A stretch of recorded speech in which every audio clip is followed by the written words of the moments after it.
Bonsoir à tous. Le phare a le plaisir d'accueillir aujourd'hui les urbanités SIA autour du thème Sisme en Suisse. Ce débat il va être suivi d'un apéro au phare où vous pouvez également avoir la possibilité de voir l'expo qui se déroule jusqu'au 21 octobre. L'expo Schweizweit, l'inventaire des architectures contemporaines suisses. Dans le déroulement de cette expo, il aura lieu également ce jeudi, le 4 octobre, à 18h30, au phare, une réflexion autour de l'inventaire des architectures suisses avec les intervenants Aldo Nolli, Jean-Claude Froude, Götz Menzel et Federico Tranfa. Dans 2 semaines, le 18 octobre, on aura aussi une conférence à propos du thème de la problématique de vernaculaire dans l'architecture suisse, avec l'intervention de l'historien de l'art et théoricien de l'architecture Stanislaus von Muss. Dans le déroulement de cette semaine, demain, on va aussi accueillir un autre événement, un débat pour les jeunes et dépendants sur le dessous de la CIA 102, demain à 18h30 au phare. Et le phare recevra également l'association Cobati qui organise une conférence donnée par Fabrice Leclerc le vendredi 5 octobre à partir de 10h. Vous trouvez toutes les infos sur notre site arche-phare.com. Je vous souhaite à tous une bonne soirée et merci beaucoup. Je m'excuse pour mon français.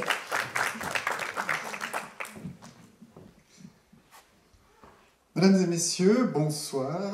Alors, au nom du groupe d'organisation des débats Urbanité et de la section vaudoise de la SIA, je vous souhaite la cordiale bienvenue à l'Aula Villamont pour cette soirée thématique Séisme en Suisse, ça va secouer, avec ce soir 3 intervenants.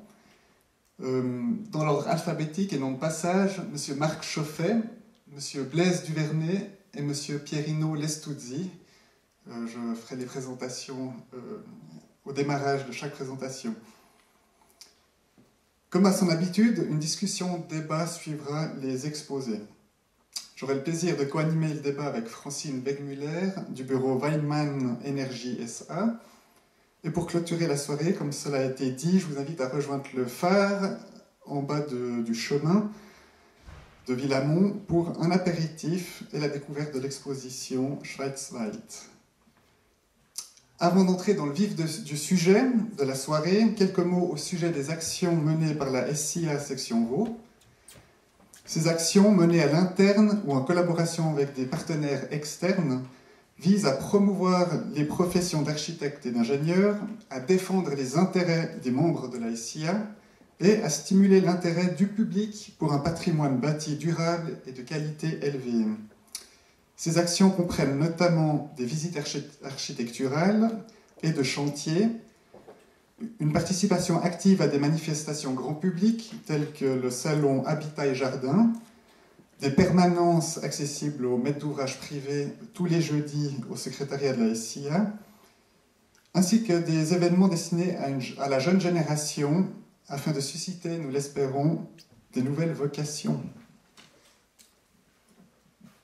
Dans son ensemble, la section vaudoise compte donc 1200 membres individuels, architectes et ingénieurs, des professionnels et des spécialistes de l'environnement naturel et bâti qui s'engagent par leurs compétences et leur savoir-faire pour concevoir et développer en Suisse un cadre de vie qualitatif et durable dans une relation de confiance avec les maîtres d'ouvrage et les autorités.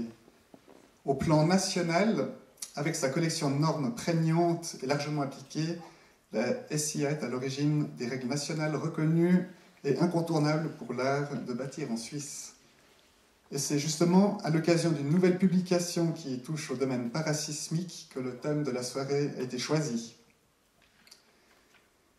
Les soirées urbanité donc, permettent aux architectes et ingénieurs ainsi qu'au grand public de se confronter à des points de vue provenant des usagers, des représentants des pouvoirs publics et des acteurs d'autres pratiques culturelles. Le soutien du Cercle des Amis d'Urbanité permet à la SIA Vaud d'offrir, au terme de chaque débat, un moment convivial et aux échanges et aux rencontres entre les participants. Ça s'appelle donc l'apéro. Et merci donc à nos soutiens. Je profite de mentionner qu'il y a une liste à disposition pour des personnes qui seraient intéressées à soutenir le cercle des Amis d'Urbanité. Pour revenir à notre sujet, la survenue d'un séisme destructeur en Suisse n'est pas qu'un potentiel scénario catastrophe, mais bien une hypothèse réelle prise au sérieux par les autorités. Selon le rapport sur les risques de 2015 de la Confédération, les tremblements de terre représentent ensuite en Suisse le troisième plus grand risque après les pénuries d'électricité et les pandémies. Mais comment qualifie-t-on ce risque? Comment le mesure-t-on? Où est-il le plus grand et qui est concerné au final? Quelles sont les implications pour les concepteurs et les constructeurs afin de concevoir des ouvrages conformes? Et qu'en est-il du patrimoine bâti existant? Enfin, au niveau politique et de la société, comment perçoit-on ce risque et comment les responsabilités sont-elles réparties? Est-ce que la situation actuelle doit changer? C'est à partir de cette dernière interrogation que nous avons formulé le titre de ce débat. Séisme, ça va secouer. Parce que, est-ce que ces nouvelles approches techniques et normatives vont-elles secouer les esprits chez les propriétaires et les pouvoirs publics, notamment? À voir. Pour répondre à ces nombreuses questions, je remercie déjà les intervenants de ce soir pour leurs précieuses contributions. Et puis, pour ouvrir dès à maintenant les présentations, nous avons le plaisir d'accueillir M. Blaise Duvernay.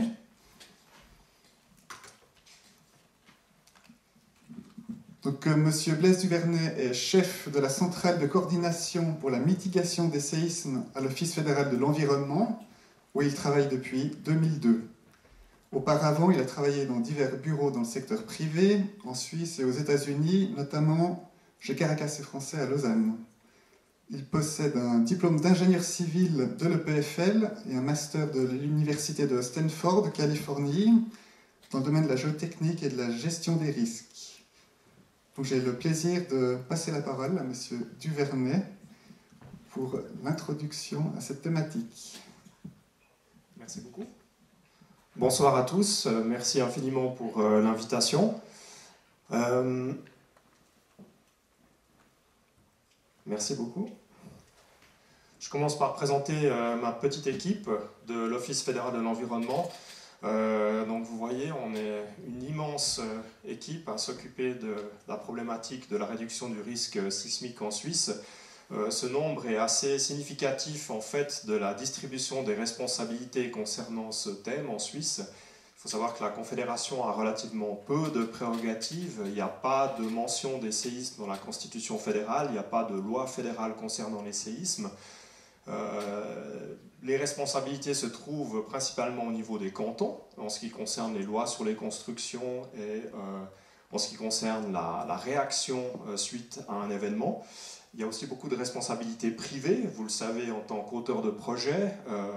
Il y a aussi une grande responsabilité en tant que propriétaire, de façon à faire un bâti qui soit résistant au séisme.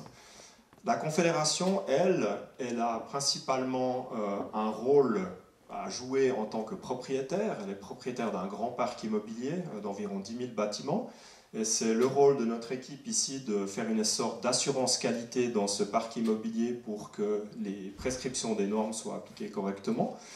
On a aussi une responsabilité dans le domaine des projets d'infrastructures, les infrastructures qui doivent être approuvées par des offices fédéraux, comme par exemple les infrastructures ferroviaires, les infrastructures de distribution d'électricité. Là, c'est également notre rôle de s'assurer que ces infrastructures soient construites de façon à bien résister au séisme. On a aussi des responsabilités au niveau de la surveillance de l'aléa. On a un service sismologique suisse à Zurich qui lui enregistre les séismes et fait les cartes de danger et fait les annonces suite et les alarmes suite à des événements. Et on a aussi un volet de préparation. La Confédération a certains rôles à prendre suite à un séisme. Ce ne sont pas des rôles qui sont extrêmement importants, mais il y a quand même un certain nombre de rôles. Par exemple, la coordination de l'aide internationale qui viendra en Suisse suite à un grand événement, la coordination des ressources entre les cantons, la coordination de la circulation sur les grands axes pour éviter une zone endommagée, par exemple. Donc il y a tout un tas de secteurs pour lesquels la Confédération doit se préparer. Donc nous, notre rôle à l'OFEV, c'est en fait de coordonner toutes ces mesures de la Confédération entre les différents acteurs et aussi, concernant ce qui nous intéresse ce soir, surtout de faire une assurance qualité dans tous les projets pour lesquels la Confédération est soit maître d'ouvrage, soit autorité de surveillance. Alors, d'abord, on va parler un petit peu de la problématique chez nous. Quel est le danger, surtout si on se compare par rapport à l'étranger? Vous voyez ici une carte, ce qu'on appelle une carte d'aléas sismiques au niveau européen. Vous remarquez tout de suite les zones en rouge qui sont bien connues. C'est les zones qui sont très sismiques, où on a fréquemment des tremblements de terre de magnitude importante avec des dégâts qui sont conséquents. Donc, tout le monde a en mémoire les derniers séismes au centre de l'Italie, par exemple. La Turquie, la Grèce, c'est des régions qui sont très connues pour des événements répétés qui se suivent à des rythmes de quelques décades. À l'autre opposé du spectre, vous avez les zones blanches et bleues. C'est des zones dont on dit qu'elles sont quasiment asismiques, c'est-à-dire qu'il ne se passe à peu près rien, il n'y a pas de séisme. Et puis nous, comme bons Suisses, on est au milieu, dans une zone jaune orangée, qui est dite d'aléas modérés. Alors, aléas modérés, qu'est-ce que ça veut dire? Ça veut dire qu'il y a des séismes de forte magnitude qui peuvent se produire, mais ils se produisent moins fréquemment que dans les zones rouges. C'est-à-dire que chez nous, on peut avoir des magnitudes 6 jusqu'à éventuellement 7, mais ce n'est pas des choses qui vont se dérouler tous les 10-15 ans, c'est plutôt à une échelle de répétition de tous les 100 ans qu'on aura des événements qui sont dits majeurs. Donc ça caractérise un peu notre aléa. Pourquoi est-ce qu'on a cet aléa en Europe centrale? C'est principalement dû à l'affrontement entre la collision plutôt entre la plaque africaine et la plaque eurasienne, avec la plaque eurasienne qui passe sous la plaque africaine. Et puis ici, on voit cette excroissance de la plaque africaine qui s'appelle le poinçon apoulique, qui pousse vers le nord et qui est responsable en fait de la formation des Alpes. Si on se rapproche un petit peu, on voit que les Alpes en fait sont le résultat de cette confrontation entre ces deux plaques tectoniques, avec ici la plaque européenne qui passe sous la plaque africaine. Et puis c'est vraiment cet affrontement entre ces deux plaques qui explique la sismicité dans notre région, qui est concentrée principalement dans la région alpine. On a une deuxième zone de source de séisme qui est aussi assez connue, c'est la région bâloise, elle est un peu au nord de Bâle, sur le fossé rhénan, qui est due ici non pas directement au tamponnage entre ces deux plaques, mais en fait à une déchirure dans la plaque européenne. C'est ce qu'on appelle le fossé rhénan qui se poursuit jusqu'à la mer du Nord. Et puis cette zone est aussi capable de produire des séismes relativement importants. Maintenant, qu'est-ce qu'on connaît au niveau historique par rapport au séisme? Vous voyez ici une carte de la Suisse avec les points rouges. Et les points rouges, ça représente les 10 séismes historiques les plus forts recensés sur ces 1000 dernières années. Alors vous voyez les dates, vous avez par exemple ici Brigue 1755, Viège 1855, Sierre 1946, Ardon 1574, etc. Vous en voyez ici aussi en Suisse centrale, dans les Grisons, à Bâle, le fameux séisme de 1356. Donc on voit ici qu'on a un séisme avec des dégâts importants à peu près tous les 100 ans, si on se réfère à l'histoire. On voit que c'est concentré principalement dans l'arc alpin, ce qui est logique, parce que c'est la zone de source majeure des séismes en Suisse, et qu'on a aussi cette activité autour du fossé rhénan. Et puis ici, en jaune, vous avez les séismes enregistrés par le service sismologique suisse depuis 1975.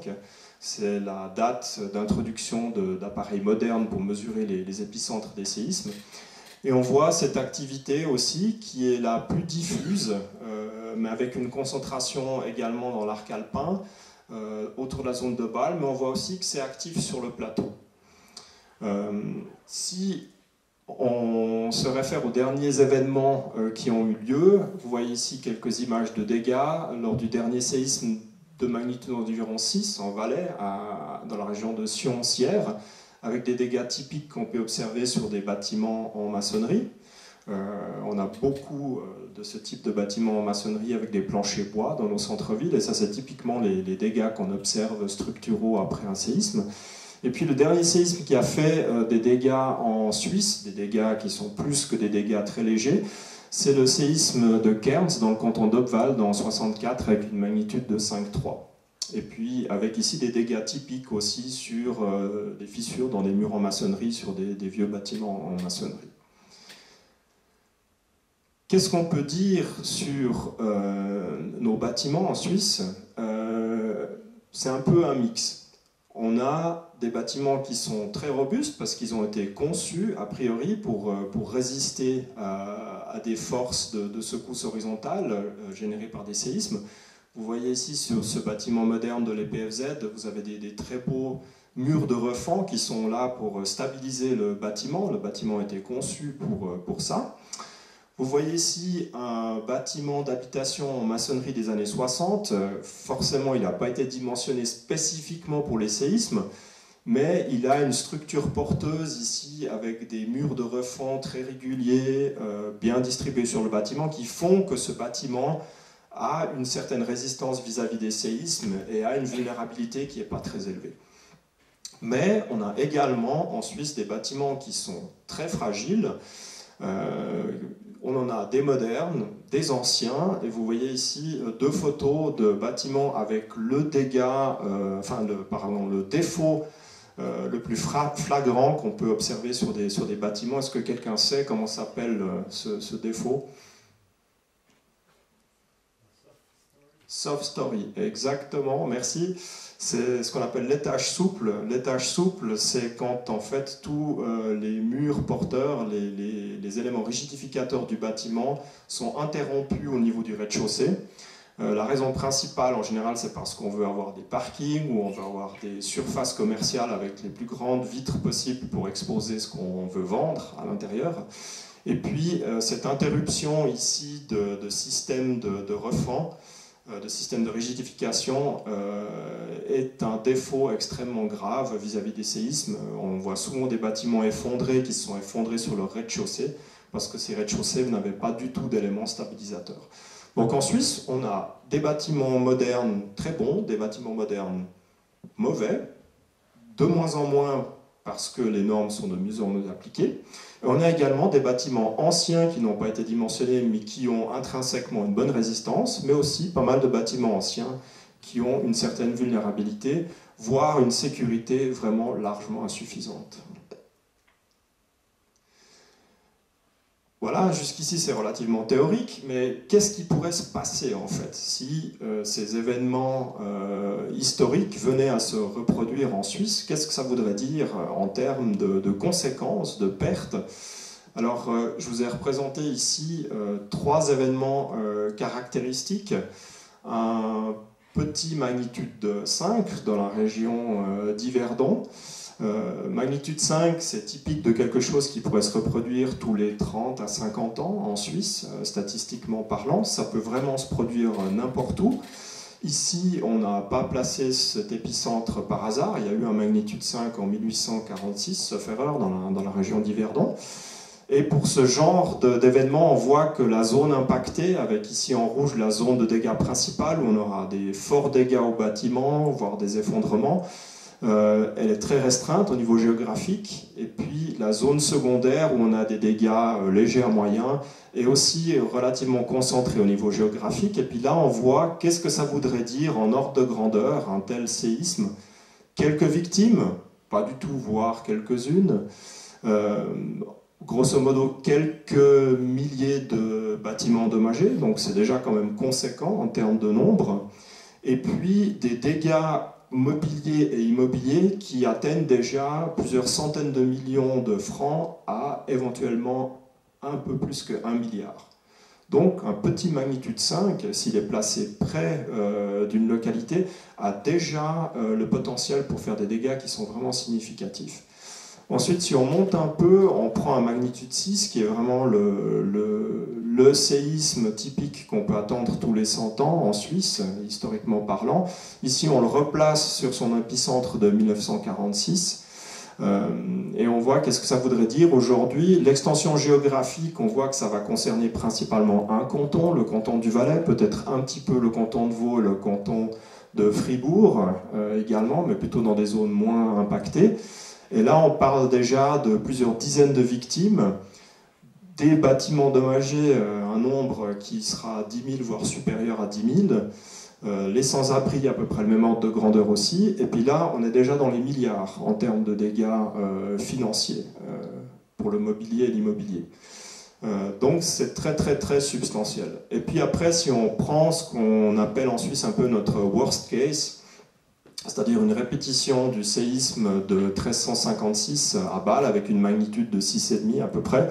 Là, on monte encore d'une ligue, on voit que là, ça devient un événement quasiment national, dans le sens où on a vraiment un grand nombre de cantons qui sont impactés en même temps. Et puis là, des victimes qui seront certainement des centaines à quelques milliers, des bâtiments endommagés l'ordre de 100 000, voire plus. Sans abri, ce sera aussi quelques centaines de milliers, tout du moins à court terme, et puis des dégâts de 50 à 100 milliards de francs suisses. Donc c'est quand même potentiellement des gros problèmes. Il ne se passe rien pendant longtemps. Le thème aujourd'hui, c'est la Suisse, ça va secouer. La question, c'est quand, on ne sait pas. Mais quand ça secoue, potentiellement, ça peut vraiment faire mal. Alors qu'est-ce qu'on peut en tirer comme conséquence sur le risque sismique en Suisse? De façon générale, on peut dire que les séismes avec dommages, c'est pas si rare, mais on a vu le dernier, c'est 1964, donc voilà, on l'a oublié depuis longtemps, c'est quelque chose qui est presque irréel quand on y pense, mais ça vient, et ça vient à une fréquence qui n'est pas si rare que ça. Les bâtiments, ils n'ont en majorité pas été conçus de façon parasismique. Les dernières normes modernes datent de 2003. Depuis lors, elles sont de plus en plus appliquées dans la pratique, mais avant ça, c'était plutôt anecdotique. Donc on a beaucoup de bâtiments qui n'ont pas été conçus de manière spécifique. On a un très grand potentiel de dommages, on a vu, ça part rapidement dans les milliards. C'est pas un problème de Valaisans et de Bâlois seulement, hein. Ça se passe plus fréquemment chez eux, mais ça peut se passer partout. Donc c'est un problème qui touche tous les cantons. Et qu'est-ce qu'on peut faire? Le point numéro 1, c'est construire et rénover de façon parasismique. On ne peut pas agir sur la source du dommage, on ne peut pas empêcher les tremblements de terre, on ne peut pas diminuer l'intensité de leurs secousses. Si on veut vraiment réduire le potentiel de dommage, on doit réduire la vulnérabilité. Réduire la vulnérabilité, ça veut dire construire à long terme de façon conséquente et de façon parasismique. Éventuellement, évidemment, il faut se préparer à intervenir. Vous avez vu l'ampleur des dommages, ça rend les planifications assez difficiles parce qu'on doit faire face, par exemple, à un très grand nombre de bâtiments endommagés qui arrivent d'un coup, à un très grand nombre de sans-abri qui arrivent d'un coup. Donc ce n'est pas des problèmes auxquels on est habitué à réagir en Suisse, hein. On a pas mal de chance, on est resté préservé des grandes catastrophes, donc on n'est pas vraiment entraîné à réagir à ce genre de dimension. Donc c'est pas évident d'avoir suffisamment de moyens pour pouvoir réagir correctement face à un séisme. Et en général, dans les cantons, c'est très difficile de lancer des planifications préventives parce que, voilà, on se dit on doit mettre beaucoup de moyens à disposition pour quelque chose qui arrive relativement rarement. Donc où se trouve l'optimum entre attendre et se préparer, c'est pas vraiment évident à trouver. Et puis ensuite, on a parlé de milliards. Voilà, il faut pouvoir assurer le financement de la reconstruction. Aujourd'hui, M. Chauffette en parlera plus longuement après, c'est un risque qui n'est pas couvert de façon obligatoire dans les polices d'assurance bâtiment. Les assurances privées ont une pénétration de marché relativement faible, peut-être 5% en moyenne, pas plus. Donc ça veut dire qu'il y aura un gros problème de financement de la reconstruction et un gros problème d'aide aux propriétaires potentiellement ruinés suite à un séisme. Donc ici, quelques défis particuliers que ces catastrophes nous préparent. L'évaluation de nombreux bâtiments endommagés, il faut vous représenter la chose comme ça. Vous avez peut-être 10 000 bâtiments qui ont été impactés. Tout le monde est dehors. Et puis, les autorités doivent répondre à la question, est-ce que c'est OK de revenir dans les bâtiments ou pas? Pas évident. Donc, il faut qu'il y ait des experts qui fassent des expertises, qui disent, OK, c'est suffisamment sûr, on peut laisser les gens rentrer dedans. Non, ça ne va pas. Ça reste interdit d'accès. Donc ça, il faut pouvoir le faire sur un grand nombre de bâtiments dans un délai de temps relativement limité. Et puis, une assistance de longue durée pour de nombreux sans-abri, parce que ça veut dire que les gens qui habitent dans ce genre de structure, ils ne vont pas rentrer après 2 semaines, une fois qu'on aura enlevé la boue, comme dans le cas d'inondation. Ça va durer des mois, voire des années, jusqu'à ce qu'une solution définitive a pu être trouvée pour le bâtiment. Donc ils vont devoir être dans du provisoire pendant un temps assez grand. L'autre grand défi particulier, pas d'assurance obligatoire, je l'ai dit, et pas d'organisation pour le règlement des dommages. Suite à un grand séisme, on peut s'attendre à ce que le Parlement soit très ouvert à libérer des milliards pour aider les cantons. Ça se produira certainement, mais après la question c'est comment est-ce qu'on va distribuer ces milliards? Selon quels critères? Avec quelle organisation? Et aujourd'hui, en Suisse, on n'est pas encore équipé pour pouvoir faire cela, distribuer l'argent de façon efficace aux propriétaires impactés. Maintenant, si j'en reviens aux répartitions des tâches en Suisse, je l'ai abordé dans mon introduction, les cantons ont des grandes responsabilités, c'est eux qui sont censés réagir, mener l'action suite à un événement. Les propriétaires, les privés ont surtout une grande responsabilité concernant la prévention, la mise en place de mesures de construction parasismique. Et la Confédération, qu'est-ce qu'elle a comme responsabilité? On a la responsabilité du service sismologique, on doit mesurer, on doit alarmer quand quelque chose s'est produit, on doit donner les données d'aléas qui permettent ensuite de faire des cartes de zones sismiques dans les normes. Ensuite, on est en tant que propriétaire responsable de nos propres constructions. On approuve les projets d'infrastructure, on a la surveillance des barrages et des installations nucléaires, où là il y a clairement une responsabilité de contrôle. On se prépare à intervenir, mais comme je l'ai dit, la Confédération ne pourra pas faire grand-chose suite à un séisme. Et puis, on doit se préparer à pouvoir libérer des aides subsidiaires au canton, notamment, principalement, dans le financement de la reconstruction. Ici, quelques images des tâches qui sont dévolues à la Confédération. Vous avez ici le réseau de mesures sismiques suisses. Donc, c'est des stations qui sont placées, réparties sur le territoire, qui enregistrent les secousses, qui sont enregistrées en temps réel à Zurich et qui nous permettent, dans l'espace de 2 minutes, de pouvoir établir des bulletins sur les tremblements de terre qui ont été ressentis en Suisse et faire une estimation des dommages. Ici, vous voyez une carte qui est établie 10 minutes après un séisme en Suisse, où on fait déjà une première estimation de l'intensité des secousses. Je suis désolé, là c'est en allemand. Mais si c'est bleu, vert clair, c'est que ça a secoué, que ça a été ressenti, mais qu'il n'y a pas de dégâts. Et plus on part vers le rouge, plus on aura des dégâts importants. Et 10 minutes après un séisme, le service sismologique suisse va produire ce genre de cartes qui vont permettre d'orienter les autorités déjà pour savoir à quoi on a affaire.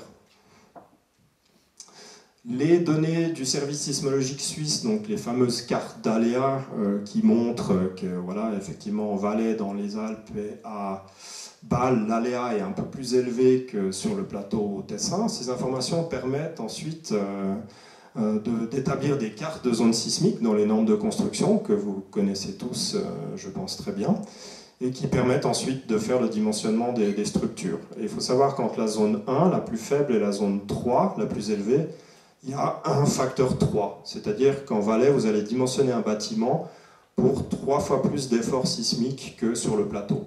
Mais sur le plateau, on ne peut pas dire que c'est zéro. Partout en Suisse, on doit faire un dimensionnement avec des efforts horizontaux qui représentent les séismes. La Confédération est aussi responsable de quantifier le risque. On est en train de mettre sur place un modèle de calcul qui nous permette de calculer les dommages et le risque probabiliste lié au séisme. Jusqu'ici, on n'avait que les outils des réassureurs à disposition pour faire des estimations des conséquences de scénarios. Et là, à l'heure actuelle, on est en train d'établir un modèle national afin de pouvoir faire ces calculs nous-mêmes et puis pouvoir faire des pronostics très rapides suite à des événements réels. Des tâches aussi qui ne sont pas directement des tâches légales, mais qu'on a pris en tant que prérogative. À l'OFEV, on établit des aides à l'application également pour les praticiens. Qui permettent de faciliter la mise en place de la construction parasismique, de vulgariser un peu les concepts qui sont présentés dans les normes, et puis pour les présenter de façon à ce que tous les auteurs de projets puissent les comprendre et les appliquer à l'aide de bons exemples. Donc si vous allez sur notre site internet à l'OFEV, on a toute une série de guides techniques qui sont très intéressants pour la pratique.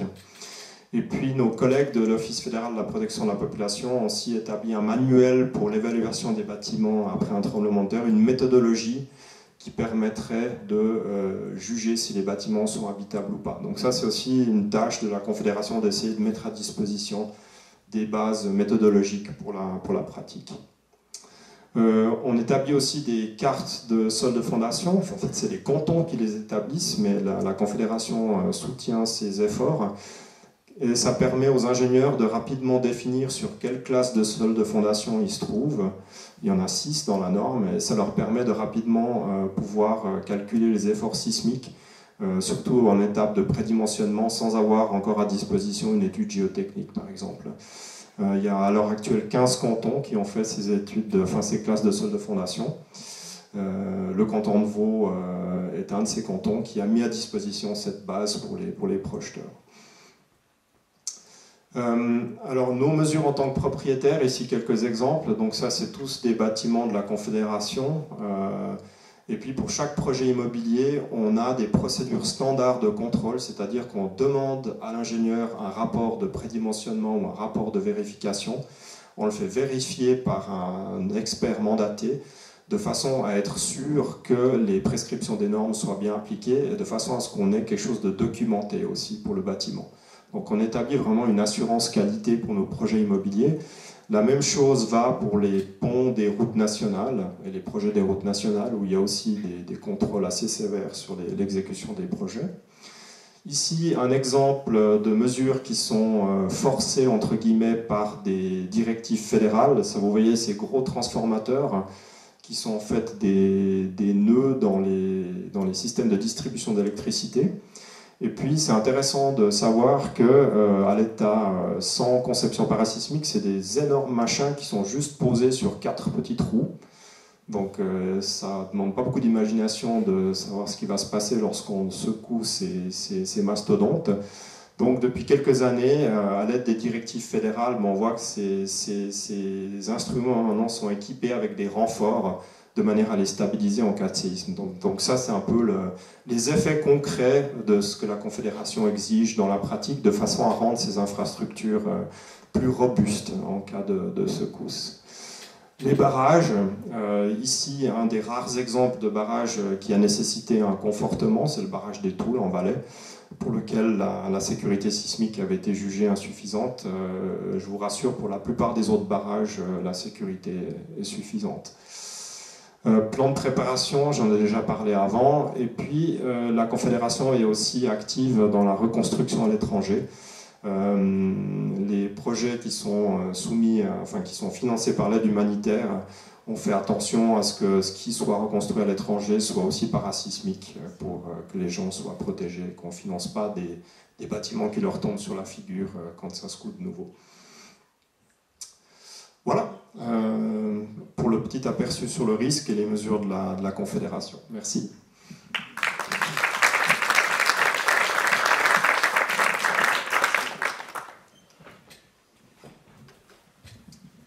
Alors, merci beaucoup, Monsieur Duvernay, pour ce portrait intéressant et richement illustré du risque sismique en Suisse. Pour poursuivre, nous avons le plaisir d'accueillir Monsieur Pierino Lestuzzi. Pierino Lestuzzi possède un diplôme d'ingénieur civil de l'EPFL et un doctorat de l'EPFZ dans le domaine de l'ingénierie parasismique.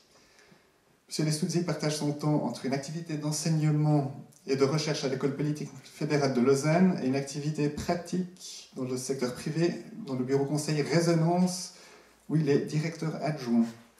Ces doubles fonctions lui a permis d'acquérir une large expérience dans le domaine du génie parasismique, en particulier en ce qui concerne les structures existantes.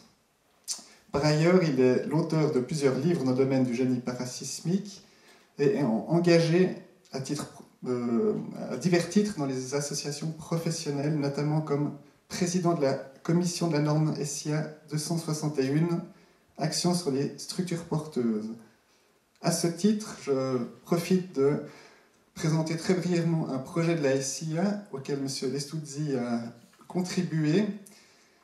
Ce projet s'appelle Kesako les normes. Il s'agit donc de contribution des ingénieurs membres de la SIA à rédiger un résumé des normes SIA afin de pouvoir les comprendre sur leur structure et leur but en une feuille A4. Donc ça permet de connaître un peu le portrait des normes SIA. Et ces publications sont disponibles sur le site de la SIAVO, projet Kesako les normes.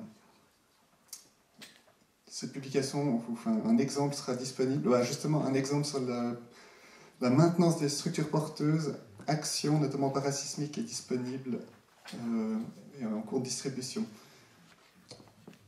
Alors je passe la parole à M. Lestuzzi. Merci beaucoup.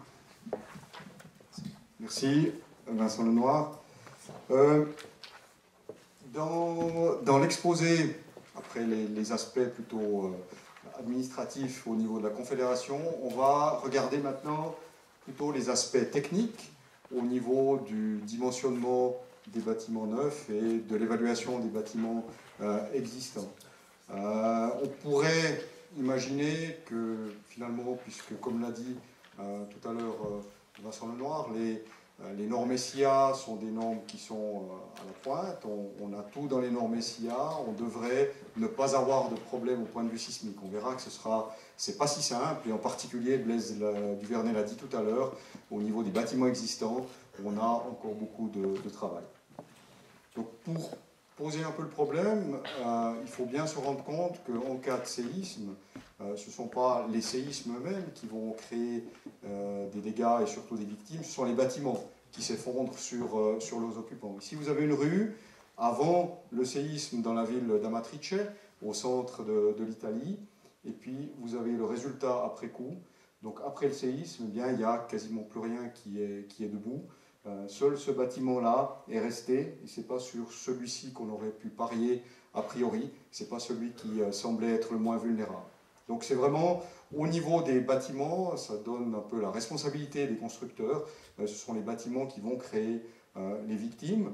L'objectif d'un dimensionnement sismique, ça c'est aussi important à bien noter pour un bâtiment neuf, c'est pas que le bâtiment ressorte indemne du séisme, même si un bâtiment a été correctement dimensionné au séisme, le but c'est qu'il reste debout, que les gens puissent sortir après le séisme, même si après coup, quelques-uns devront être démolis. Donc le but c'est pas d'éviter les dégâts, c'est d'éviter les victimes en évitant ce type de situation où on a les bâtiments qui se seraient effondrés. Et là évidemment, à Matrice, il y a eu plusieurs centaines de victimes.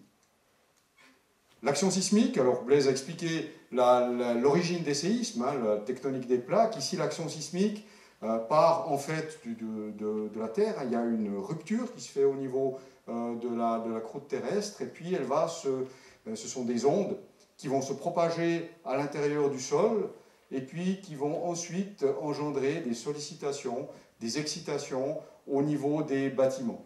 Et ce sont essentiellement les accélérations horizontales qui posent des problèmes au niveau des bâtiments, parce qu'on verra tout à l'heure, les bâtiments sont faits, ou les structures de manière générale sont faites pour résister à des charges plutôt verticales. Ce qui est important de noter ici, c'est que le sol a une importance capitale. Blaise Duvernay a dit tout à l'heure qu'entre la zone 1 et la zone 3B, il y a un facteur 3 à peu près, au niveau des sollicitations sismiques à considérer. Eh bien, on peut dire aussi qu'au niveau du sol, entre un bon sol de fondation, ce qui n'est pas forcément non plus intuitif, c'est le rocher, le meilleur sol de fondation en cas de séisme, et un mauvais sol de fondation qui serait un sol plutôt mou, il y a aussi un facteur 3. Donc le sol est aussi un élément important à considérer dans le cadre des actions sismiques. Alors de manière très générale, on peut dire que tous nos bâtiments sont faits, même si on ne considère pas les aspects sismiques, sont faits pour résister à des charges verticales. Alors que dès que des charges horizontales importantes interviennent sur les bâtiments, c'est là où on a les problèmes, parce que nos bâtiments ne sont pas faits pour résister à ce type de charge. Il y a évidemment le vent, qui provoque aussi des charges horizontales, mais le niveau de sollicitation du vent est en général beaucoup plus faible que les sollicitations sismiques. On peut imaginer l'effet d'une sollicitation sismique en imaginant que la charge latérale provient d'une inclinaison du bâtiment. Il faut, pour qu'un bâtiment résiste à un séisme, pouvoir l'incliner. Alors non seulement l'incliner gentiment, mais comme le séisme c'est quelque chose de brusque, eh bien, il faut pouvoir l'incliner plusieurs fois d'avant en arrière avec des angles ici, ça c'est tout à fait réaliste, hein, c'est de l'ordre de 20 à 30 degrés. Donc c'est vraiment, ça permet de voir, de sentir hein, comment le séisme agit sur un bâtiment. Et c'est une des manières de tester des structures. Ici vous avez, c'est un peu la table vibrante du pauvre, où on peut tester des structures face au séisme en inclinant tout simplement une dalle en béton. Hein, et on voit très bien ici la différence. Ici, ça vient d'une publication de l'ERRI qui nous donne des indications sur la maçonnerie confinée. Ici, c'est un test qui permet de voir qu'effectivement, quand on incline le bâtiment, eh bien celui-ci, qui a été conçu selon ces règles, n'a pas de problème. On peut même aller plus loin. Ici, on verra ce type de courbe. Ici, ça c'est la courbe des ingénieurs qu'on appelle le spectre de réponse. Où on peut imaginer ça cette courbe comme un rail ici, sur lequel les bâtiments doivent suivre la pente. Et tous les bâtiments ne sont pas logés à la même enseigne, ça c'est aussi contre-intuitif. Un bâtiment élevé, de l'ordre de 10, 15, 20 étages, en fait, n'a pas de problème de point de vue sismique. Il se trouve ici en bas dans cette courbe. Il y a très peu d'inclinaison qu'il faut lui imprimer parce que le bâtiment est relativement souple et sa souplesse lui confère une assurance par rapport au séisme. C'est la célèbre fable de Jean de La Fontaine, du chêne et du roseau. C'est un roseau très souple qui s'adapte en fait aux sollicitations à la base.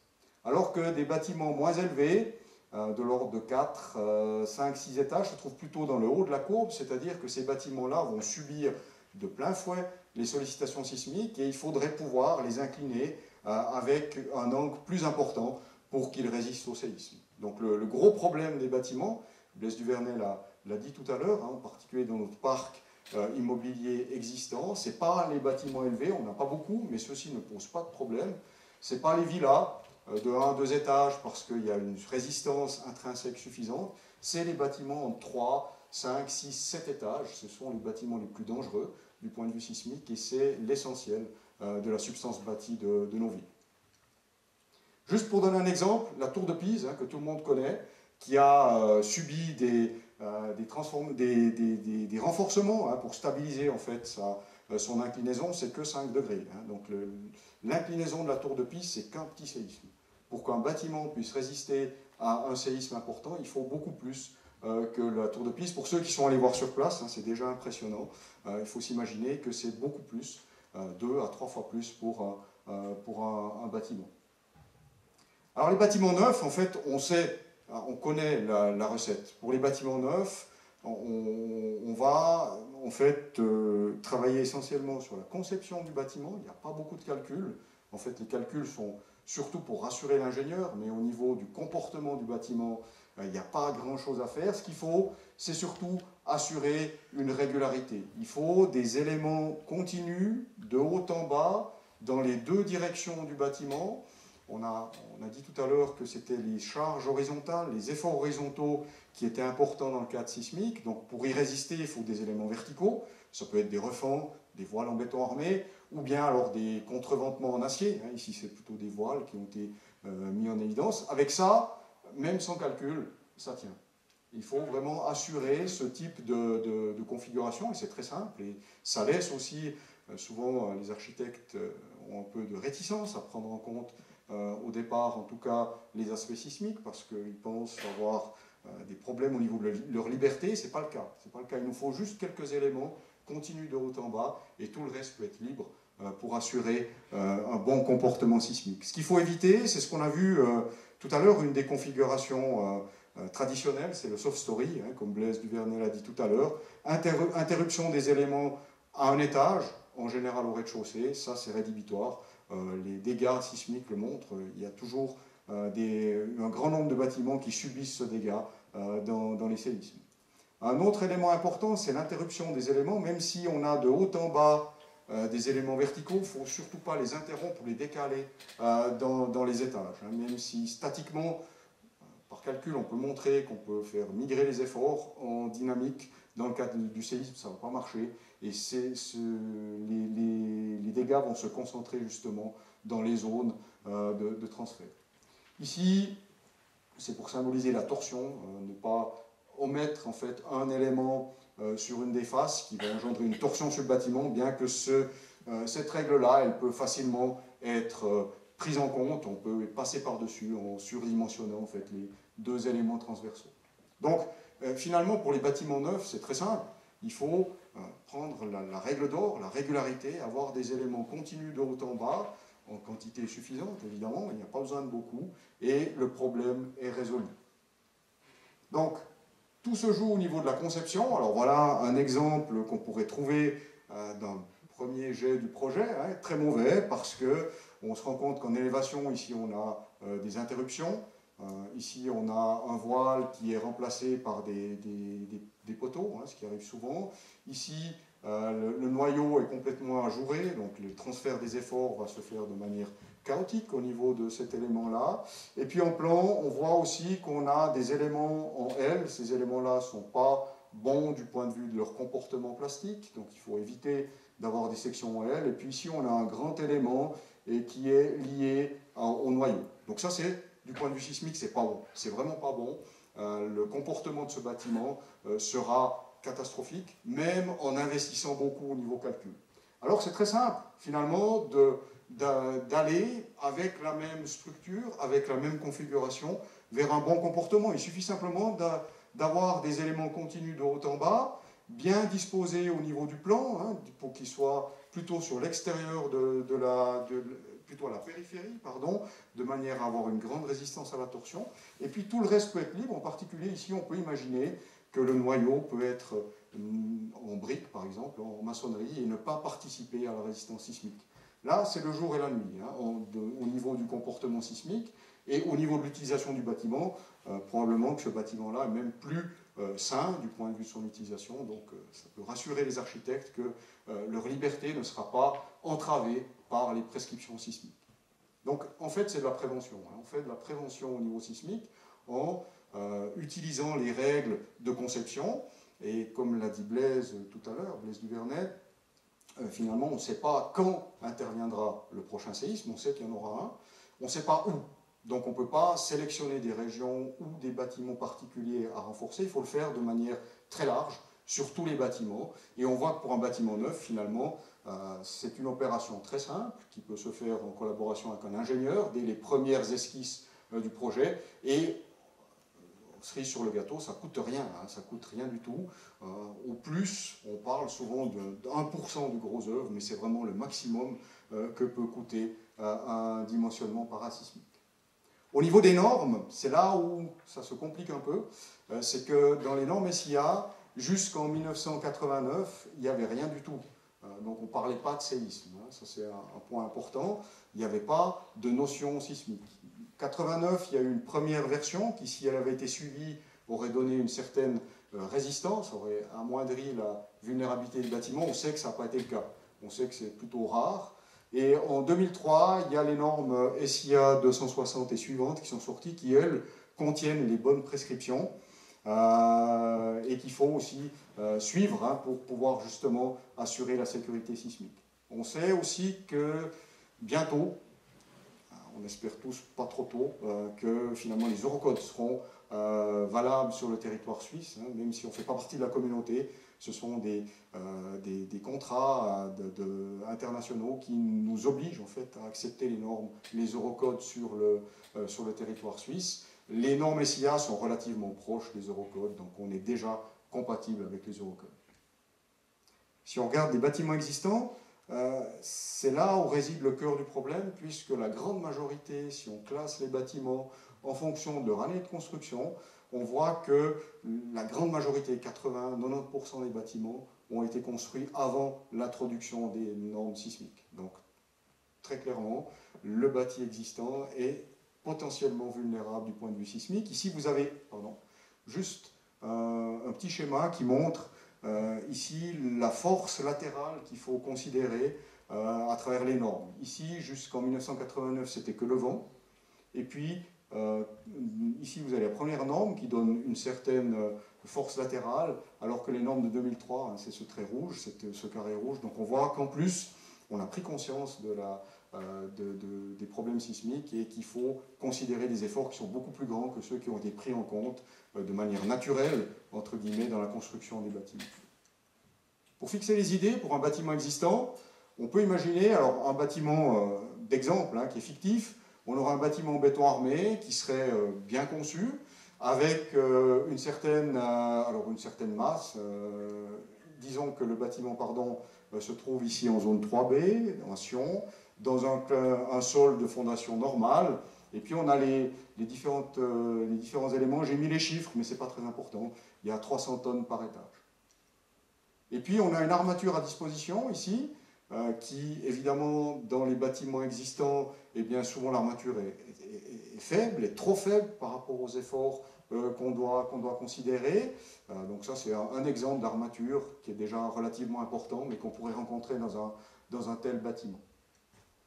Donc on va ici calculer, l'ingénieur va faire des hypothèses pour calculer les efforts sismiques. Je ne vais pas passer beaucoup de temps, j'ai mis les chiffres pour que ceux qui connaissent s'y retrouvent. Mais ce qui est important, c'est qu'on va calculer en fait les efforts auxquels chaque élément doit résister par rapport à un calcul de la norme. Ce sont ces efforts-là, un moment de flexion, et puis un effort tranchant. Et puis l'ingénieur va calculer sur la base des éléments qui sont à disposition quelles sont les résistances de ces éléments, qui sont évidemment plus faibles que les forces qui ont été prescrites, surtout à Sion, puisqu'on est en zone 3B. Donc ensuite, on fait un rapport de ces efforts, on regarde le pourcentage de résistance qu'on a à disposition par rapport à celle qu'il faudrait pour un bâtiment neuf. Et dans cet exemple un peu fictif, mais réaliste, on a ici environ 40% seulement de la résistance au moment de flexion. En ce qui concerne le cisaillement, je me suis arrangé pour qu'on n'ait pas de problème de cisaillement ici. Ce n'est pas toujours le cas, mais on a une résistance qui est plus grande que celle qui est prescrite. Alors la question, c'est de savoir, maintenant ce bâtiment ne répond pas en fait aux prescriptions pour les nouvelles normes. Est-ce que c'est grave? Est-ce qu'il faut absolument le renforcer? Est-ce qu'il faut on n'a pas les ressources, ni au niveau financier, ni au niveau humain, en ingénieur et en entrepreneur, pour pouvoir renforcer tous les bâtiments? On a vu qu'il y avait 80-90% des bâtiments qui ont été construits avant l'introduction des normes sismiques. Alors la question, c'est de savoir qu'est-ce qu'on fait avec ce chiffre de 40%. Et là, on a justement un document, Vincent Lenoir en parlait tout à l'heure, c'est la 269.8, la SIA 269.8, qui est une norme qui donne les éléments aux ingénieurs pour pouvoir justement juger si un bâtiment doit être renforcé ou pas. Il remplace en fait le cahier technique SIA 2018 qui était en vigueur depuis 2004. Ce rapport s'appelle le facteur de conformité, la conformité par rapport à la norme. Alors en très bref, on va juger en fait sur la base de deux éléments. Le premier élément, c'est un seuil minimal. Et le seuil minimal a été fixé, ici on le voit, à 0,25 pour les bâtiments standards, donc 25%. Si la résistance du bâtiment est plus petite que 25% de celle qu'il faudrait pour un bâtiment neuf, c'est préoccupant. Là, il faut intervenir, il faut absolument renforcer le bâtiment. Il est beaucoup trop faible. C'est ce qui est noté ici, en rouge, les mesures requises. Ça c'est l'ancienne version, pour ceux qui connaissent, de la SIA 2018, où il y avait encore un critère supplémentaire pour essayer d'éviter le renforcement qui s'appelait l'exigibilité. Ce critère a disparu dans la 269.8. Et puis ensuite, on va regarder si on est en dessus, comme dans notre cas, 40%, c'est pas préoccupant, mais ça vaudrait peut-être la peine de le renforcer. Et on a des critères qui sont des critères de proportionnalité, en fait, d'efficacité des mesures. Si les mesures touchent beaucoup de personnes, par exemple pour une école, c'est efficace, c'est recommandé d'intervenir. Et puis, ici, il y a encore une autre partie, c'est la durée d'utilisation restante. Si le bâtiment va être encore utilisé pendant longtemps, ça vaudra la peine de le renforcer. Donc on a un critère de proportionnalité qui nous permet de décider si oui ou non il faut renforcer le bâtiment. Ce n'est pas préoccupant, mais on va le faire uniquement sur les bâtiments sur lesquels ce sera suffisamment efficace, donc ce sera où on remplira le critère de proportionnalité. Très rapidement, maintenant, le danger sismique. Alors, on l'a vu tout à l'heure, ça c'est le SED qui nous donne cette carte. Vous avez vu tout à l'heure une autre carte, mais ça c'est celle de la norme, où on a les 4 zones, la zone 1 jusqu'à 3B, 3B étant le Valais, qui sont les zones sismiques pour la Suisse, avec une différence d'un facteur 3 à peu près sur les sollicitations entre la zone 1 et puis la zone 3B.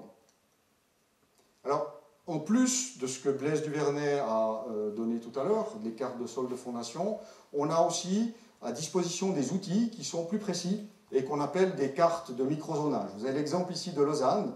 C'est une carte qui a été établie pour le canton de Vaud avec le concours de l'ECA. C'est eux qui ont financé en fait, ces études qui permettent de finalement voir plus en détail quelles seront les sollicitations sismiques qui sont attendues en fonction du sous-sol. J'ai dit tout à l'heure que le sous-sol était important parce qu'il avait tendance à amplifier en fait, les sollicitations sismiques. Donc on a ici ce qu'on appelle des microzones, ici S10 jusqu'à S13 à Lausanne, où on a des courbes qui permettent de dimensionner les bâtiments.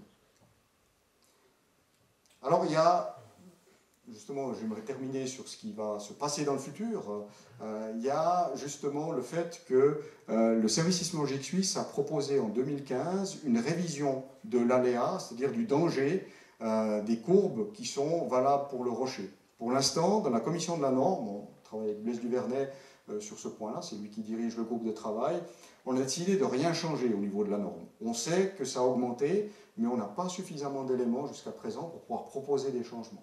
Ça va venir parce qu'il va y avoir une révision partielle de la SIA 261. Blaise Duvernay dirige le groupe de travail et va proposer un document. C'est seulement le chapitre du séisme qui va être révisé.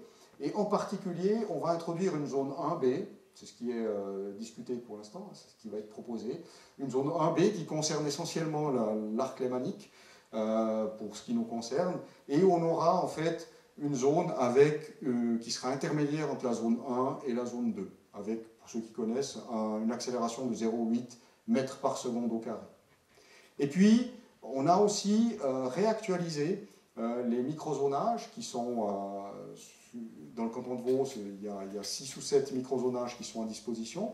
On a réactualisé en fait les courbes pour tenir compte de ce nouvel aléa. Et ça va sortir la semaine prochaine, donc ça va bientôt intervenir. Ici, vous avez une comparaison pour vous montrer un peu la différence. Ça, c'est les courbes actuelles qui sont utilisées pour Lausanne, et ça, c'est les nouvelles courbes. Donc on voit une très très nette différence. Il y a un facteur à peu près 1,6 à 2 de plus. Il faut s'imaginer, ces courbes, comme je l'ai dit tout à l'heure, représentent l'inclinaison, la hauteur de la courbe représente l'inclinaison qu'il va falloir utiliser pour les bâtiments. À Lausanne, il y aura une forte augmentation qui va intervenir. Donc en conclusion, les bâtiments sont importants parce que c'est eux qui créent les dégâts, en particulier au niveau des victimes. La conception est déterminante, donc les premières étapes d'un projet sont déterminantes, en particulier pour les bâtiments neufs. C'est très simple de faire un bâtiment qui résiste au séisme. Il y a des règles très simples à utiliser. La règle d'or, c'est la régularité. Pour les bâtiments existants, on utilise le concept basé sur le risque de la SIA 269.8, qu'on vient de voir rapidement tout à l'heure. Et puis, il y a des développements futurs, très proches ici pour le canton de Vaud, puisque la semaine prochaine, il y aura de nouveaux spectres à utiliser dans le dimensionnement et aussi dans l'évaluation des bâtiments existants. Si vous êtes intéressé à plus d'informations, il y a 2 livres ici. Celui-ci est pour les non-spécialistes, donc garantie sans équation. avec ce que je viens d'expliquer tout à l'heure de manière simple. Et puis pour les ingénieurs, plutôt, vous avez celui-ci où vous avez tous les développements et toutes les équations dans ce livre-là. Voilà, je vous remercie de votre attention.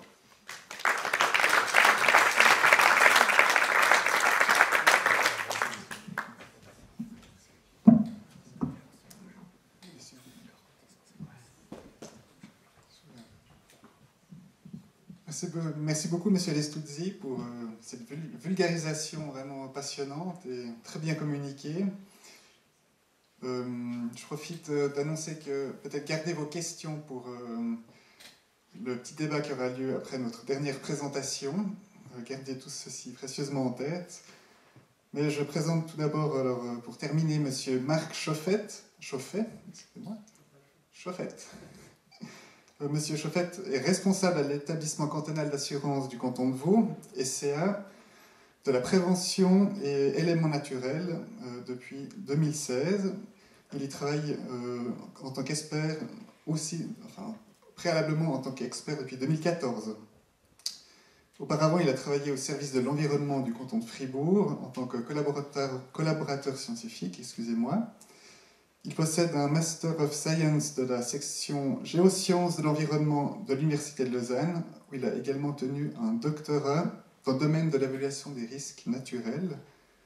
Et c'est l'occasion peut-être d'avoir un point de vue un peu moins technique, mais le point de vue de l'assureur, potentiellement du contrôleur de ces dimensionnements et de ce que la politique, comment la politique peut-être appréhende ce risque. Je passe la parole à M. Chauffet. Merci beaucoup. Merci beaucoup. Alors ce soir, il nous a proposé de terminer par le généraliste, après les spécialistes. Une fois n'est pas coutume. Comment on différencie le généraliste d'un spécialiste? Dans un débat, il a un feuillet pour ne pas oublier ce qu'il doit dire. Donc, j'ai intitulé mon intervention de ce soir risque sismique, un risque adapté à nos législations. Effectivement, je voulais un peu recentrer le débat sur le canton de Vaud, sur ce qu'on a ou ce qu'on n'a pas dans le canton de Vaud, et vous donner peut-être aussi mon point de vue peut-être un peu plus en décalage avec les purs spécialistes. Donc, pas d'obligation légale ciblée, pas d'ancrage dans le plan directeur, pas d'organisation du système d'assurance, en tout cas pas d'un point de vue obligatoire, pas d'organisation du système de contrôle. Je vous donne directement la réponse à ma question. Je crois que le risque sismique est clairement le grand oublié de la gestion du risque en Suisse. Je vais prendre... merci. Est le grand oublié et peut-être le parent pauvre dans le domaine de la gestion des risques naturels. J'ai deux raisons peut-être qui peuvent expliquer pourquoi est-ce qu'on n'a pas intégré encore au jour d'aujourd'hui, malgré le risque qui a été explicité tout à l'heure par les spécialistes, pourquoi est-ce qu'on n'a pas encore intégré dans ce risque dans nos législations. Tout d'abord, je pense qu'il y a un aspect qui est un peu en concurrence avec l'aspect des dangers naturels tels qu'on les connaît au jour d'aujourd'hui, les dangers naturels gravitaires et météorologiques qu'on subit, qu'on vit au jour le jour. Pour vous montrer une illustration, la sinistralité dans le canton de Vaud, d'un point de vue des dangers naturels, c'est ça. C'est un portefeuille extrêmement impacté, avec des sinistres qui se comptent par centaines, voire par milliers par année. Un portefeuille qui est sinistré sur l'ensemble du territoire. On n'a pas de région privilégiée par rapport à une autre. Ça ne se passe pas plus dans les Alpes que sur le plateau. Et du coup, des phénomènes qui sont extrêmement tangibles. On parle de 400 millions sur ces 10 dernières années, 12 dernières années, avec des périodes d'occurrence de 4 à 6 ans pour les gros événements. 4 à 6 ans, ça veut dire que c'est tangible. C'est-à-dire qu'on les a tous vécus à un moment donné, que ce soit par des proches ou de manière personnelle. En tout cas, le fait est qu'au jour d'aujourd'hui, ces dangers naturels, on peut les sentir, on peut les voir, on peut les percevoir. L'événement de Lausanne du mois de juin, qui nous a fait 30 millions de sinistralité, rien que pour les aspects immobiliers et immobiliers, en est un témoin. Donc là, il y a une claire différence avec l'aspect du risque sismique, où ici, personne ne peut témoigner d'un séisme majeur qu'il a pu vivre en Suisse, c'est pas possible, ne serait-ce même que la génération de vos parents qui n'en ont pas vécu non plus. Donc là, on a aussi une transmission intergénérationnelle qui n'est pas assurée, on n'a pas de transmission de connaissances, de risques par rapport à cela. Donc forcément, c'est pas non plus une priorité d'un point de vue législatif, c'est pas ce qui est le plus vendeur non plus par rapport à des autorités. C'est le problème du généraliste. Il y a aussi un autre aspect, à mon sens, qui explique cette non prise en compte du risque sismique dans nos législations, c'est un problème d'une approche culturelle aussi, à mon avis. Une approche culturelle parce que ces dernières années, on s'est principalement concentré à équiper le territoire, à sécuriser le territoire en voulant absolument lutter contre les phénomènes, à agir sur les phénomènes avec une approche aléa-centrée où on cherche par des mesures constructives à diminuer l'impact d'un phénomène.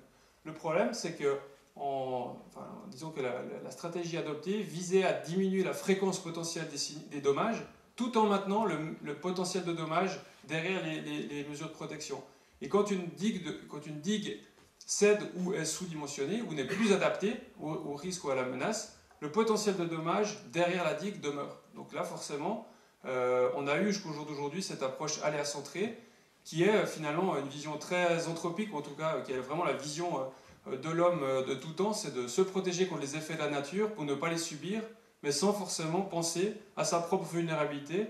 Et en l'occurrence, dans le cas de nos constructions, on n'a pas forcément à vouloir construire comme on l'entend, mais pas forcément s'intéresser au contexte à risque en pensant que nous sommes de toute façon protégés.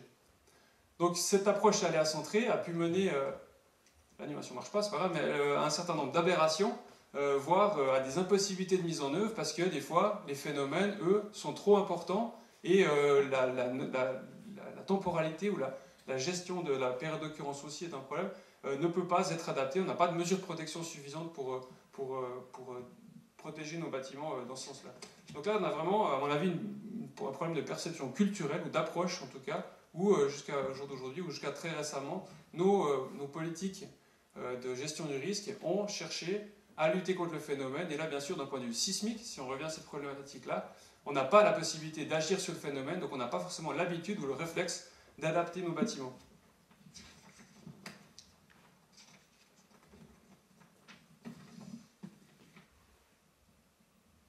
La construction parasismique, c'est la manière la plus efficace, la seule, on l'a vu tout à l'heure, d'atténuer les dommages aux bâtiments et aux infrastructures infligés par les tremblements de terre. Mais d'un point de vue de la loi, qui est responsable de quoi? Alors, en Suisse, on a en principe l'habitude d'avoir une répartition du risque sur 3 acteurs principaux. Je sais qu'on parle beaucoup maintenant à la SIA du concept de Risikoträger ou de porteur de risque, mais en l'occurrence, en Suisse, c'est une notion qui n'est pas valable d'un point de vue législatif, puisqu'on a principalement 3 acteurs impliqués dans la gestion du risque, à savoir tout d'abord les autorités, par les aspects législatifs, le propriétaire, par sa responsabilité de maître d'ouvrage et de constructeur, et puis la collectivité via la mutualisation et le système assurantiel. En l'occurrence, au jour d'aujourd'hui, d'un point de vue législatif, c'est la responsabilité des cantons que de légiférer et d'intégrer la notion sismique dans les lois de la construction. Et en l'occurrence, on a au jour d'aujourd'hui 7 cantons qui prévoient une législation spécifiquement parasismique dans la loi sur les constructions.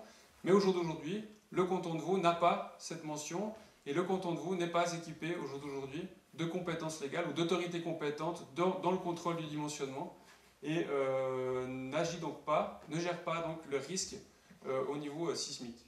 Je pense que c'est important de le dire et ça fait suite notamment au constat du potentiel dévastateur d'un sinistre qui nous a été exposé tout à l'heure par messieurs Lestouzi et Duvernay. Alors c'est pas faute d'avoir essayé, on a eu de nombreuses interpellations parlementaires, de nombreux postulats, de nombreuses motions parlementaires aussi. Dans le canton de Vaud, on a eu en 2000 la motion Recourdon qui demandait l'établissement d'une stratégie et de mise en pratique au niveau de la loi. En l'occurrence, on a eu aussi en 2004 au niveau fédéral la mention du fait que le risque devait être géré par les cantons. Au jour d'aujourd'hui, le constat est qu'on prend acte de ces différentes interpellations, elles n'ont toujours pas été traduites au niveau de la loi. C'est amusant parce qu'en préparant ce débat, je suis retombé sur un article de la revue Tracé, qui est la revue donc, de la SIA, en 2007, qui annonçait, en grande pompe, c'est l'OCA qui l'annonçait, c'est l'OCA qui était auteur de l'article à l'époque et qui annonçait l'entrée en vigueur de la législation en 2008 et de l'autorité compétente que serait l'OCA à ce niveau-là. Donc on voit que 10 ans après, rien n'a changé. Alors pour des raisons pas forcément uniquement de volonté, mais aussi pour des raisons de calendrier, politique aussi, notamment en lien avec la modification de la loi sur l'aménagement du territoire et des constructions, qui au jour d'aujourd'hui n'a pas encore été modifiée sur les aspects construction. On est donc en attente de ces différents aspects. Alors là, les besoins d'adaptation juridique existent. notamment au niveau des plans directeurs, qui permettraient ensuite, en cascade, de désigner des autorités compétentes ou de contrôle, ou en tout cas de donner des responsabilités aux bureaux d'ingénieurs ou aux spécialistes dans le domaine. Alors pourquoi modifier le plan directeur et pourquoi intégrer cette notion dans le risque sismique, au-delà du fait que ça a été mentionné tout à l'heure, le risque est bien là, mais on a aussi un certain nombre d'arguments qui sont facilement identifiables et qu'on peut citer, notamment la nécessité de satisfaire aussi aux recommandations fédérales qui mentionnent la nécessité des plans directeurs cantonaux d'intégrer cette notion de sismique et notamment de reconnaître les données de base pour les constructeurs, par souci de cohérence avec les autres dangers naturels. Alors je peux vous faire une conférence de manière beaucoup plus aisée sur l'aspect danger naturel, parce que là les compétences sont bien désignées, elles sont bien décrites. Le CA en l'occurrence est autorité compétente pour les permis de construire, pour les bâtiments en zone de danger. Pour l'aspect sismique, là on n'a pas cette autorité compétente. Pour les implications indirectes que ce danger peut avoir, pour les nouvelles constructions notamment, pour la nécessité de prendre en compte les données de base, pour donner des indications aussi aux constructeurs et aux maîtres d'ouvrage, et pour annoncer aussi aux futurs propriétaires à quelle sauce potentiellement il peut être mangé lorsqu'il devra mettre en œuvre son plan d'exécution ou son projet. Aussi pour la nécessité d'offrir un cadre stratégique global au niveau cantonal. Au jour d'aujourd'hui, alors certes on n'a pas d'autorité compétente désignée, mais on n'a pas non plus de système d'organisation au niveau des interventions extrêmement tranché. On n'a pas de coordination générale au niveau stratégique. Donc pour ces diverses raisons, il y a au jour d'aujourd'hui une nécessité de besoin d'adaptation juridique. Maintenant, ces adaptations juridiques, on pourrait imaginer divers modèles d'intervention de la part de l'État ou des bureaux spécialisés. J'ai ici représenté 3 modèles où on pourrait avoir une responsabilité ou un État plus ou moins interventionniste dans les procédures. On parle ici de la procédure de permis de construire en l'occurrence. La première, alors jusqu'à il y a quelques temps, j'ai cru que c'était celle qui était pratiquée en Valais, en tout cas qui a été introduite en Valais en 2004, où l'État, là, est organe de contrôle. Un rapport de prédimensionnement est exigé par le maître d'ouvrage et le canton est organe de contrôle et a les pleins pouvoirs dans le cadre de l'attribution du permis de construire. On peut imaginer aussi un deuxième modèle qui est, sauf erreur de ma part, pratiqué dans le canton de Fribourg, qui est celui de la délégation de compétences du contrôle par une institution, mais l'État reste le garant de l'octroi du permis de construire sur la base d'une validation par une institution externe. Ensuite, on a le troisième modèle, où là, l'État peut être moins interventionniste sur les aspects de vérification de dimensionnement. C'est en l'occurrence le modèle qui est utilisé pour les dangers naturels dans le canton de Vaud. C'est ce que demande le CA au niveau du permis de construire, où là, la compétence est entre guillemets, déléguée, ou la compétence est mise sur les bureaux spécialisés, les bureaux d'ingénieurs, qui établissent des rapports d'évaluation locale de risque ou des rapports de risque en vue de la délivrance d'une autorisation spéciale où l'État finalement est simplement garant de la bonne procédure, de la bonne marche de la procédure et du respect des principes de proportionnalité. En l'occurrence, c'est plutôt ce troisième modèle-là qui serait souhaité dans le canton de Vaud et qui pourrait en l'occurrence être mis en œuvre dans une prochaine révision de la loi sur l'aménagement du territoire.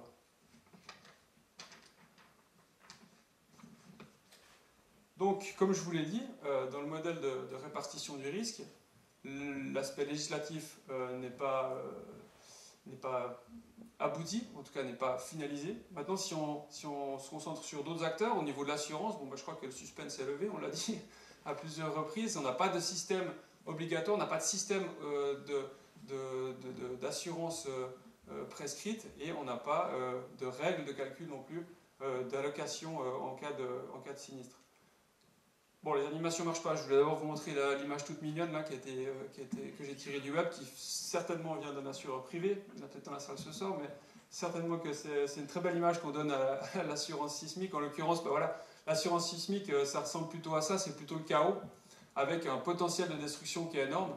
Je ne vais pas revenir directement sur les chiffres exprimés par Blaise Duvernay, mais simplement pour vous dire que certes, on a un système d'assurance privée. Chaque propriétaire peut potentiellement acquérir une assurance privée. C'est peut-être d'ailleurs le modèle qui va se développer dans le futur, à partir du moment où les pouvoirs publics n'ont pas mis en place de système obligatoire. En l'occurrence, avec un taux de pénétration relativement faible, il est difficile au jour d'aujourd'hui d'avoir une assurance, je dirais, concurrentielle, ou en tout cas à prix abordable. En l'occurrence, ce constat de non mise en place d'assurance nationale est lié au fait qu'on n'a pas de concordat intercantonal au jour d'aujourd'hui entre les différents cantons. Les cantons n'arrivent pas à se mettre d'accord sur la conclusion de cette assurance nationale, ce qui fait qu'on ne peut pas mettre en œuvre au niveau national cette assurance obligatoire ou cette assurance mutuelle à partir du moment où il y a nécessité de modification de la Constitution. On a toutefois deux embryons d'assurance qui existent à côté du marché privé au jour d'aujourd'hui. C'est tout d'abord des initiatives cantonales comme le canton de Zurich qui propose au jour d'aujourd'hui, via l'établissement cantonal d'assurance, un fonds mis à disposition en cas de survenance d'un séisme. On parle de 2 milliards de francs, 2 milliards aussi en cas de récidive la même année d'un second événement. On a aussi les 17 établissements cantonaux d'assurance qui sont regroupés sous forme d'un pool, le pool suisse pour la couverture des dommages sismiques, pour lequel le CAVO participe et qui prévoit la mise à disposition d'un montant de 2 milliards pour le dédommagement au bâtiment en cas d'événement. Là aussi, 2 milliards supplémentaires en cas de survenance la même année d'un deuxième séisme. Et en l'occurrence, si on met en parallèle ces deux systèmes qui prévoient 2 milliards chacun, si on le met en concurrence avec les chiffres qui nous ont été montrés tout à l'heure par Bess Duvernay, on parle pour un événement, pour la réitération d'un événement comme Bâle en 1356, on parle entre 50 et 100 milliards de dommages. On se rend bien compte qu'on est très clairement sous-doté en termes de mise à disposition d'argent public, en tout cas de mutualisation du système d'assurance à ce niveau-là.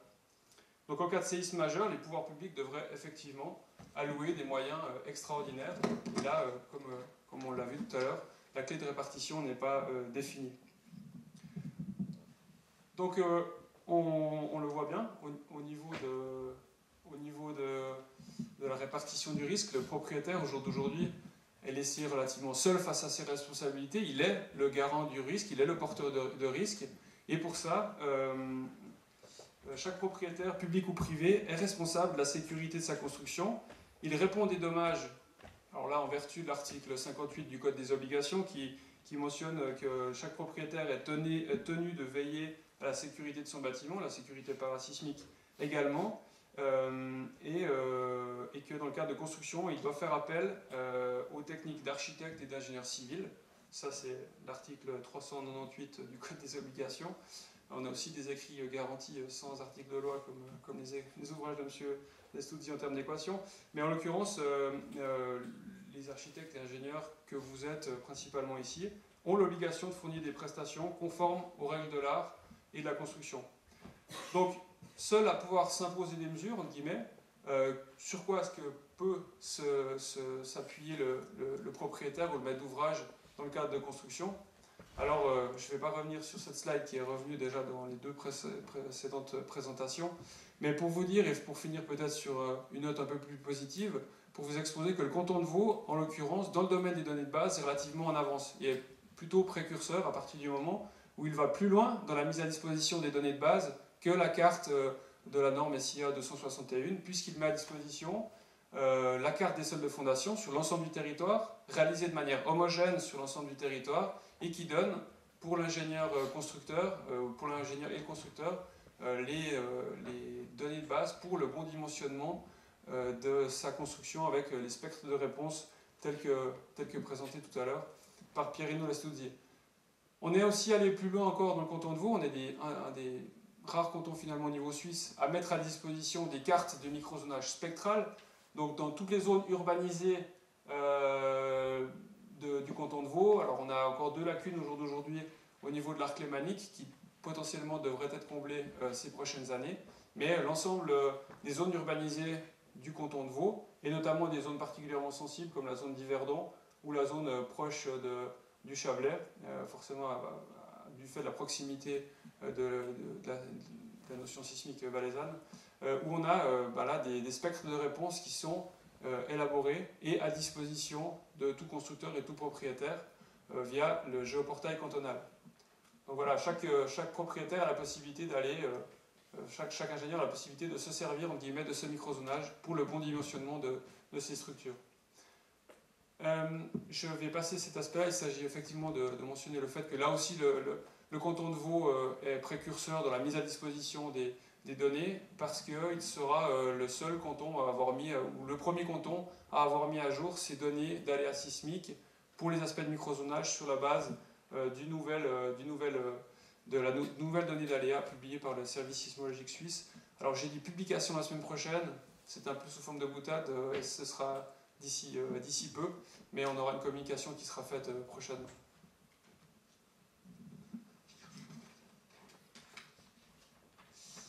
Je terminerai mon allocution en vous donnant mon point de vue, qui n'est peut-être pas celui-ci directement, qui est un peu plus distingué, mais en tout cas, je voulais vous donner un petit peu mon point de vue en posant une question ici, à savoir, de nos jours, dans un pays comme le nôtre, dans une région comme la nôtre, on a des hivers rudes. Qui penserait ou qui aurait l'imagination de construire une maison sans isolation thermique de nos jours?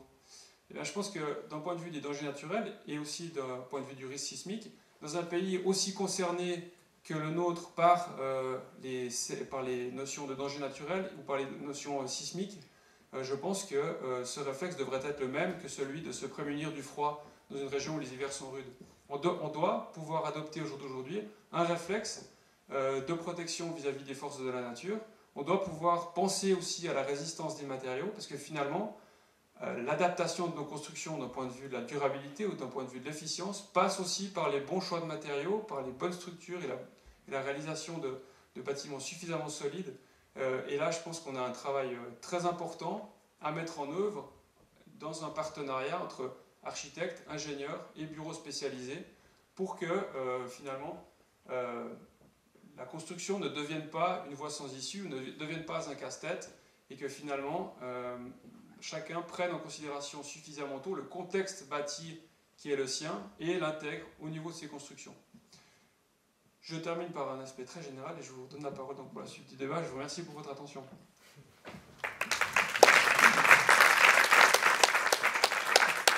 Merci beaucoup.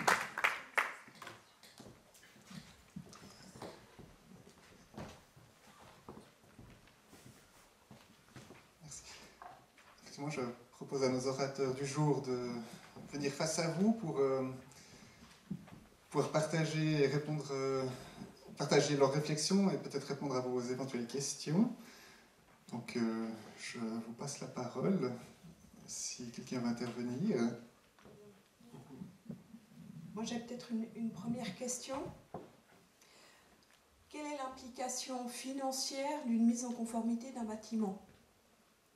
Des exemples, qu'on n'a peut-être pas des exemples extrêmes sur piliers ou autres, mais un bâtiment sur lequel il y a des travaux, est-ce qu'il y a une obligation quand même d'analyser, puis ensuite de le mettre en conformité? Comment est-ce qu'on passe à la recommandation, à l'obligation, et quel est l'impact financier? Je pense que je vais répondre à la question. On n'a pas eu le temps de l'aborder en détail, mais effectivement, la grande différence entre un bâtiment neuf et un bâtiment existant, c'est les coûts qui sont engendrés par la mise en conformité parasismique. Donc, dans un bâtiment existant, les coûts valent plusieurs dizaines de pourcents de la valeur du bâtiment.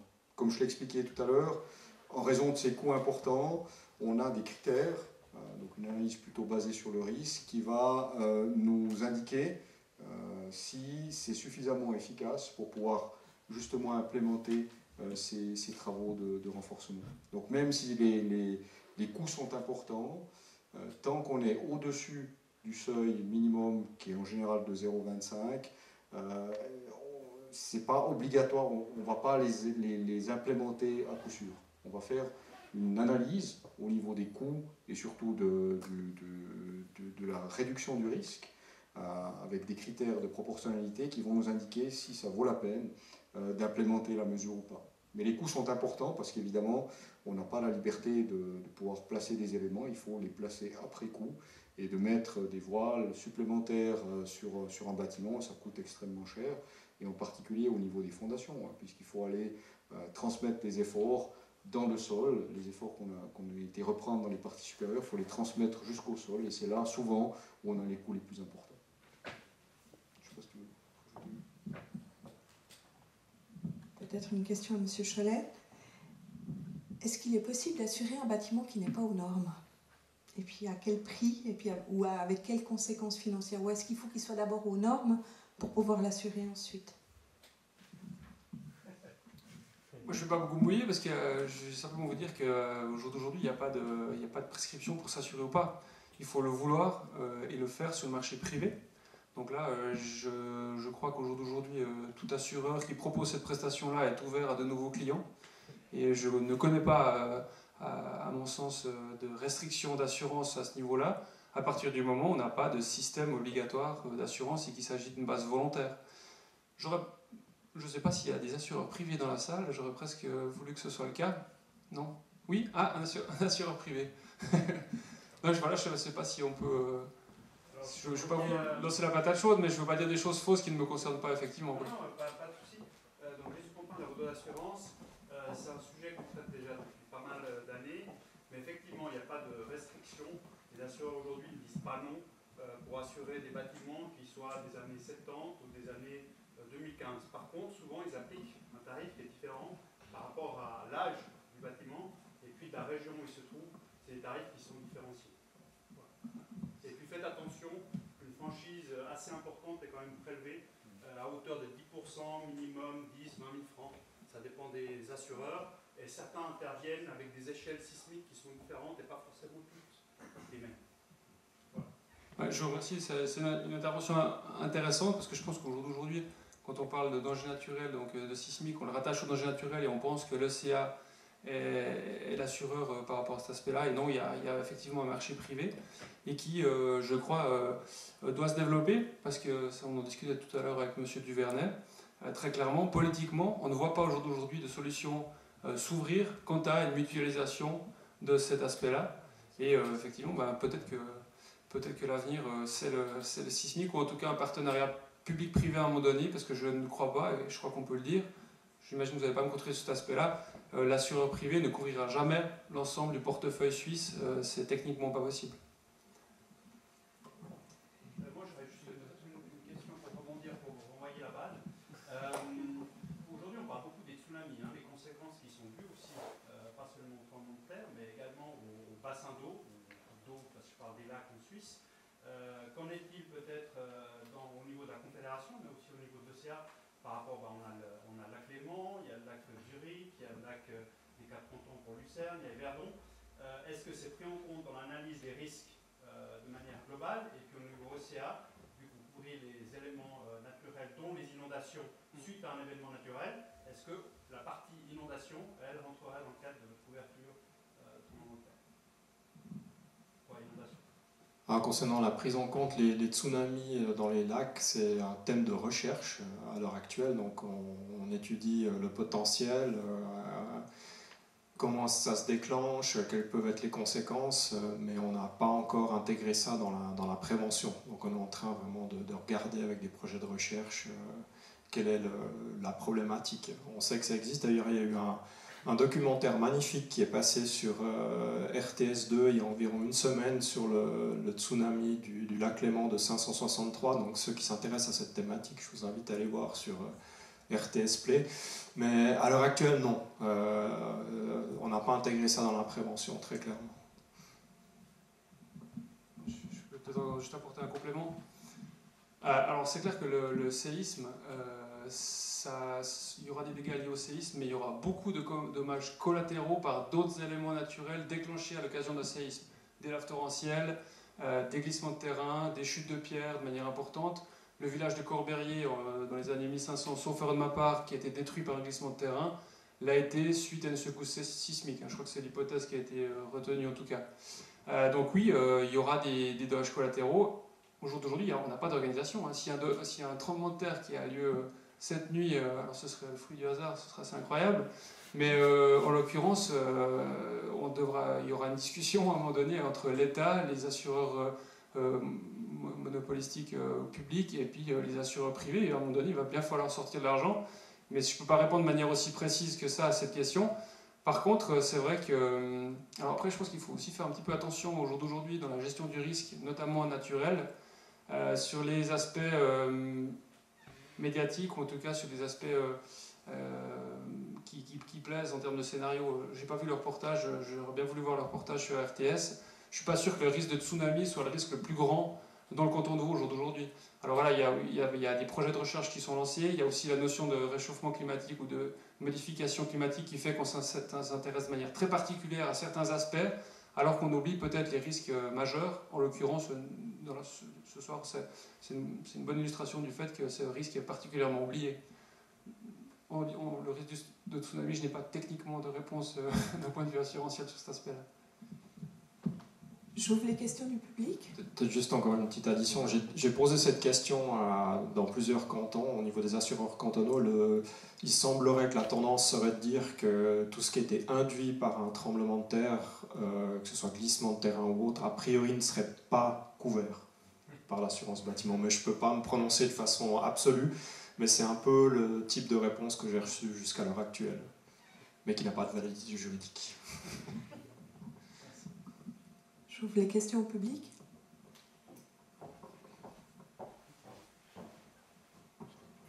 Merci. J'ai eu l'occasion de discuter avec un collaborateur de l'Office fédéral de l'environnement qui me disait qu'une de leurs préoccupations maintenant, c'était effectivement le réchauffement de la fonte des glaces au nord qui provoquait une élévation de la plaque tectonique nord et qui allait modifier le comportement des plaques tectoniques, toutes les autres qui vont se déplacer, et donc un accroissement du risque de tremblement de terre et d'éruption aussi. Est-ce que vous prenez en compte cette éventualité? Est-ce qu'il faudra changer la carte des risques? Parce qu'à ce moment-là, on risque d'en avoir à des occasions plus fréquentes. Alors, j'ai beaucoup de collaborateurs à l'OFEV, mais celui-ci, je ne le connais pas. D'accord, oui. Non, mais blague à part, oui, ça c'est la recherche fondamentale, ouais, d'accord, alors je situe mieux la chose. Non, c'est clair que quand on enlève des milliers de mètres de glace sur une plaque continentale, ça change les équilibres. De même manière, lorsqu'on accroît la hauteur d'eau, on accroît la pression interstitielle le long de failles, donc forcément ça peut avoir un impact. On l'a vu aussi avec les projets de géothermie. Le fait de changer la pression, les conditions de pression dans le sol peuvent générer des séismes. Maintenant, on ne peut pas prédire à large échelle quelles vont être les conséquences du réchauffement climatique sur l'activité sismique. Il peut y en avoir, et là, de nouveau, c'est à l'heure actuelle des thèmes de recherche. C'est déjà suffisamment difficile de prévoir ce que la sismicité naturelle nous réserve. Si on additionne encore ces facteurs-là en plus, c'est simplement des incertitudes supplémentaires qui se cumulent sur des incertitudes qui sont déjà assez larges. Donc voilà, c'est pas quelque chose qui est vraiment au centre du radar de nos préoccupations, définitivement pas. Ouais.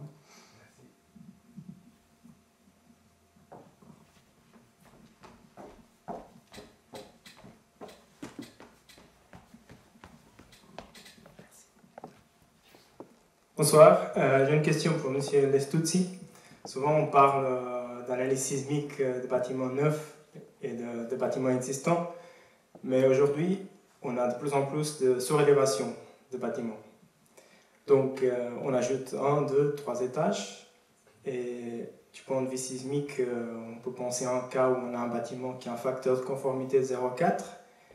Normalement, si on ajoute 2 ou 3 étages, on ne va pas améliorer la situation. Ma question, c'est quelle interprétation vous faites des normes et règlements en vigueur? Est-ce qu'on doit créer un facteur de conformité égal à 1 partout? Ou est-ce que ça suffit de garantir qu'on ne va pas péjorer la situation? Merci. Oui, merci pour cette question effectivement d'actualité. Il y a deux aspects dans votre question. Il y a un premier aspect, c'est l'effet d'une surélévation. En règle générale, la surélévation ne va pas changer fondamentalement le comportement sismique du bâtiment. Parce que, d'une part, vous avez une augmentation de la masse, vous rajoutez des masses supplémentaires, mais très souvent avec des étages relativement légers. Donc la masse supplémentaire n'est pas si importante que ça. Et puis vous changez aussi le comportement dynamique du bâtiment. Le fait d'avoir un bâtiment plus élevé le rend plus souple, donc est plutôt favorable du point de vue sismique. Et ces deux effets, l'augmentation de la masse qui est défavorable et l'assouplissement du bâtiment qui est plutôt favorable du point de vue sismique, ont tendance à se compenser. Donc un bâtiment qui est mauvais au départ, il sera mauvais après la surélévation. Un bâtiment qui est relativement bon au départ sera aussi relativement bon au niveau de la surélévation. Donc c'est pas ça l'élément essentiel. Les questions qui arrivent souvent dans ce type de projet, c'est de savoir est-ce qu'on considère que c'est un bâtiment existant qui est surélevé, ou bien est-ce que c'est un bâtiment neuf, complètement, avec une transformation qui finalement aboutit à un bâtiment qu'on doit considérer avec un facteur de conformité de 1, donc comme neuf. Il n'y a pas de règle, il n'y a pas, même dans la nouvelle directive 269.8, il n'y a pas de règle précise. Mais en général, on peut dire que si vous rajoutez 2 étages sur un bâtiment qui en compte 6 au départ, c'est très clairement un bâtiment existant qui est surélevé. Et dans ce cas-là, vous devez faire l'analyse d'un bâtiment existant dans son état initial et dans son état surélevé, en le considérant comme un bâtiment existant et assurer, en tout cas au minimum, la valeur seuil, en général de 0,25. Et ensuite, vous allez proposer des renforcements uniquement si ces renforcements sont proportionnels, c'est-à-dire si vous remplissez le critère de proportionnalité, si c'est suffisamment efficace. La plupart du temps, c'est généralement pas suffisamment efficace parce qu'il n'y a pas suffisamment de personnes qui sont impliquées dans le bâtiment, donc on ne fait pas de renforcement. Évidemment que tout ceci n'a trait qu'à la partie existante. La partie existante du bâtiment peut rester avec un facteur de conformité plus faible que 1. Tout ce que vous rajoutez de neuf doit être à 1. Maintenant, si vous avez un bâtiment, et ça arrive aussi, un bâtiment de 2 étages auquel on en rajoute 6, alors là, évidemment, le raisonnement ne tient plus. C'est plus un bâtiment existant qui est surélevé, et dans ce cas-là, il faut le considérer comme un bâtiment neuf, et le bâtiment neuf doit répondre aux critères de la norme, en particulier avoir un facteur de conformité de 1. Donc c'est laissé à l'appréciation de l'ingénieur. Évidemment, on peut trouver tous les cas intermédiaires, un bâtiment de 4 sur lequel on rajoute 3, est-ce que c'est vraiment un bâtiment existant? Ça se discute au cas par cas. Je ne sais pas si j'ai répondu. Oui, c'est vrai. Ok. D'autres questions?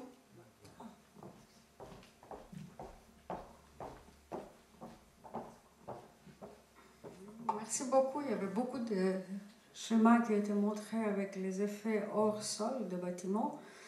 Mais dans les pays dans lesquels la sismicité est très forte, on ne construit pas beaucoup de sous-sol. 1 ou 2 au maximum parce que la terre est abondante et le prix du sol est très bas. Ce n'est pas le cas en Suisse. On construit beaucoup de niveaux en sous-sol, 3, 4, 2 fois plus. Et l'effet sismique, au niveau de ce que cela va produire, par exemple, le cisaillement de canalisation, de toutes les liquides et autres énergies qui alimentent le bâtiment, ça sera d'un effet multiplicateur par rapport à ce qu'on connaît au sud. Mais il n'y a pas que ça. Il y a toutes les structures du bâtiment qui vont se trouver dans les sols qui seront probablement inutilisables. Donc, il y a une appréhension ensemble de l'effet qui est sur ce qui se passe hors sol, alors qu'en Suisse, si cela arrive, ce qui va coûter le plus cher sera probablement ce qui est dans le sol. Alors, effectivement, vous avez raison. On a parlé essentiellement des bâtiments, des structures, dans tout ce qu'on a exposé. Et il y a effectivement tout ce qui concerne l'infrastructure, les canalisations qu'on n'a pas du tout abordées, mais qui sont en général aussi fortement touchées en cas de séisme, en particulier par des glissements de terrain ou des mouvements qui sont importants. Maintenant, au niveau suisse, effectivement, on a souvent affaire à des sous-sols, pour des raisons historiques, de prescription d'abris anti-atomiques. Pour les parties du bâtiment qui se trouvent en sous-sol, en général, on n'a pas de problème, parce qu'on a affaire à des éléments en béton qui sont fermés, c'est un caisson rigide, et là, éventuellement, on peut avoir des petits tassements différentiels qui interviennent, mais au niveau de la structure, il n'y a pas de dégâts particuliers.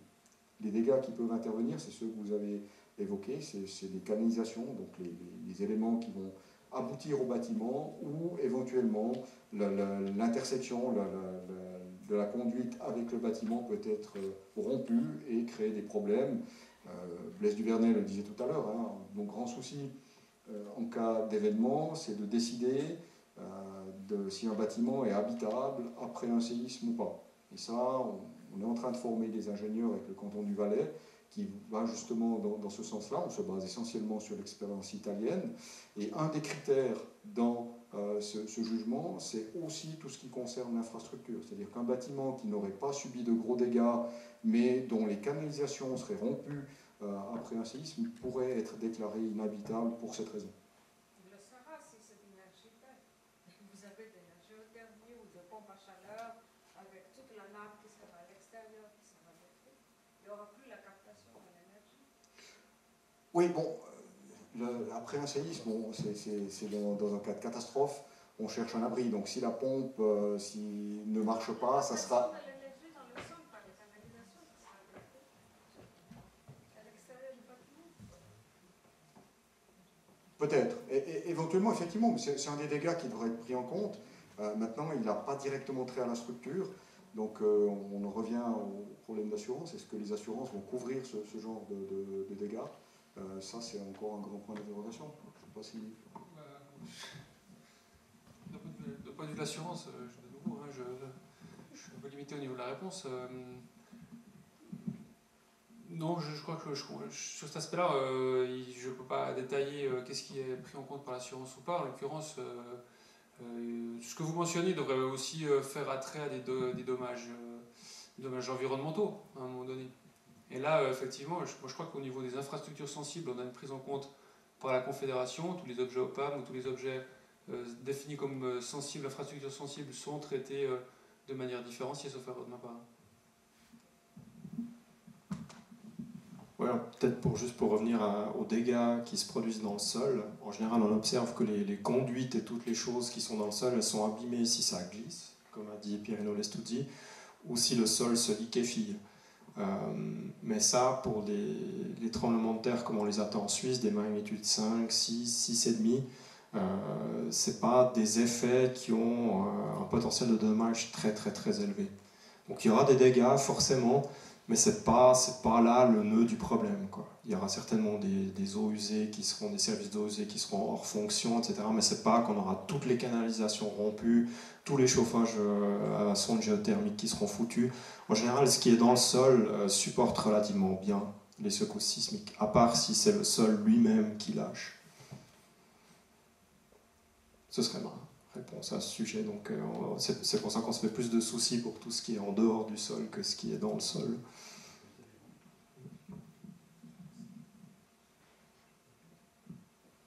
D'autres questions? Si jamais j'en ai une.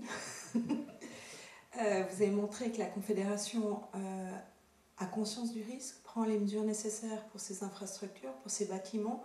Qu'en est-il des autres autorités publiques au niveau cantonal, au niveau communal? Il y a toutes les écoles qui sont concernées. Est-ce qu'elles sont conscientes du risque et est-ce qu'elles prennent les mesures nécessaires, par exemple pour la mise en conformité des bâtiments? Je dirais que de plus en plus, hein, les autorités sont en général aussi propriétaires de grands parcs immobiliers et on observe qu'effectivement, pour leur propre parc immobilier, les autorités publiques prennent le problème au sérieux. On a beaucoup de demandes de communes, par exemple, qui posent des questions sur la sécurité des écoles, qu'est-ce qu'il faudrait faire dans le cadre d'une transformation, etc. On voit des cantons qui font un screening de leur parc immobilier complet pour repérer les mauvais risques et les assainir assez rapidement. Donc je dirais que c'est assez bien pris en compte, c'est une tendance qui augmente, et dans la construction de façon générale, je crois que la mise en place de la prévention, c'est quelque chose qui marche de mieux en mieux, qui se systématise, c'est une bonne dynamique. Après, au niveau des lois sur la construction, voilà, quoi, certains cantons veulent serrer la vis, veulent contrôler, d'autres, au niveau politique, pas du tout. Je crois qu'on va garder cette hétérogénéité en Suisse. Et ça ne change rien en fait que c'est vraiment une responsabilité privée à la fin du compte. Donc il y a certainement une minorité des cantons qui vont continuer ou qui vont instaurer des contrôles, mais une majorité des cantons, à mon avis, qui vont laisser cette responsabilité au niveau des privés.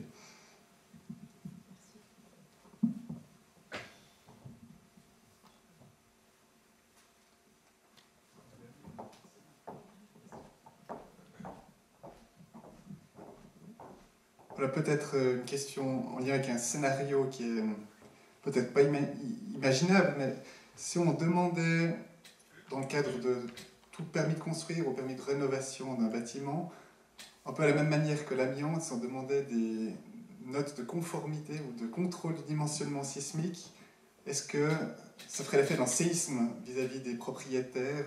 Est-ce qu'on toucherait là quelque chose d'inimaginable en termes d'impact financier, quand on sait que le parc immobilier suisse est peut-être 2000 milliards de valeur?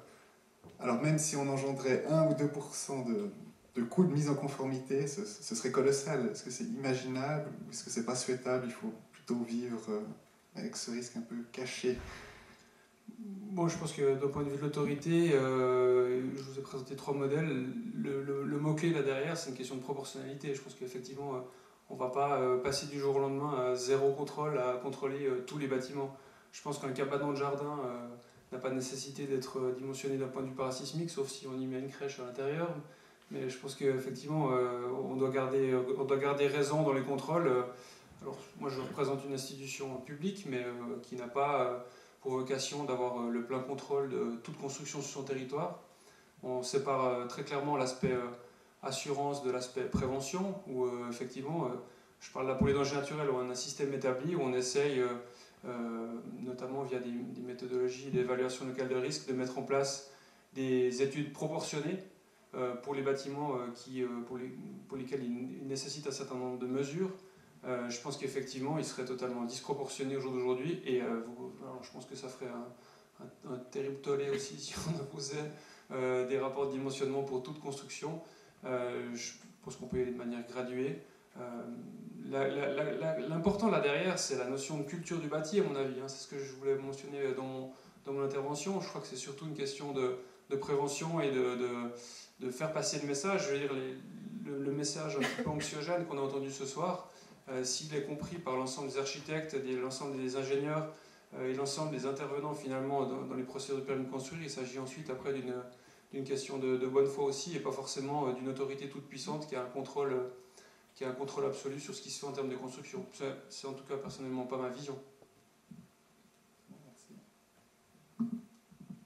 Si je peux rajouter quelque chose d'un point de vue technique, comme on l'a vu tout à l'heure, il y a quelque chose qu'on peut faire de manière très simple et qui ne va pas coûter grand-chose. C'est que finalement, pour toutes les nouvelles constructions, mettre l'accent sur les aspects parasismiques, c'est facile à faire, ça ne coûte rien, et finalement, avec le taux de renouvellement des bâtiments, dans 100, 200 ans, on n'aura plus de problème du point de vue sismique. Et ça, c'est quelque chose qu'on peut mettre en œuvre assez facilement sans avoir forcément des outils très contraignants à la clé. Maintenant, au niveau des bâtiments existants, c'est un peu plus compliqué parce que justement, ça coûte beaucoup plus cher.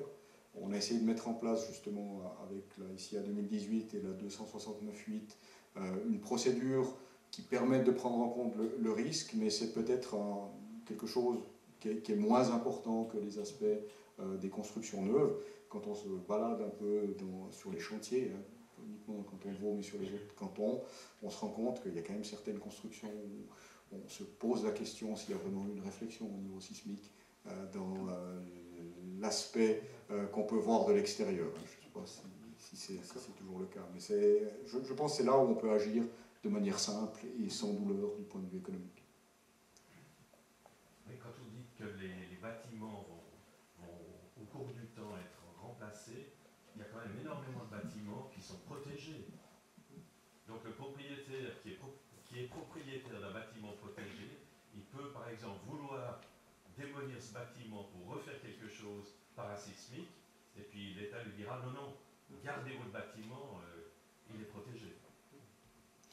Effectivement, c'est des cas où là, ça vaut la peine justement d'intervenir, de faire une étude un peu plus poussée sur l'aspect existant du bâtiment. C'est possible de réhabiliter un bâtiment existant, même s'il est très mauvais du point de vue sismique. Simplement, c'est une question de coût. Et après, si le bâtiment est protégé, évidemment, on ne veut pas de voile en béton à l'extérieur, on ne veut pas certains éléments qui vont dénaturer en fait le projet. Après, c'est une question de compromis. On se rend compte qu'on a ce problème-là en géotechnique tous les jours. Le nombre de bâtiments en zone de danger, de glissement qui sont rénovés sur lesquels on souhaiterait agir pour pouvoir sécuriser le bâtiment, parce que très clairement, il n'est pas forcément en conformité vis-à-vis de la situation à risque, ou ne respecte pas certains objectifs de protection. Là, de nouveau, je crois que c'est la proportionnalité qui intervient. On ne peut pas, là c'est même les tribunaux qui nous le disent, on ne peut pas demander des mesures non proportionnées. Par contre, je pense que la réflexion en amont est très importante, et c'est peut-être ces aspects-là, c'est la réflexion suffisamment en amont du projet qui peut permettre d'éventuellement, dans le cadre de réaffectation, de rénovation de bâtiments, d'intégrer ces problématiques-là. Alors nous, on le fait au niveau des dangers naturels de manière très claire, mais je crois que toute mesure exigée, en principe, doit être proportionnée. Ça, c'est pas propre au sismique, à mon avis, c'est vraiment propre à toutes les problématiques environnementales qu'on peut citer. Hein.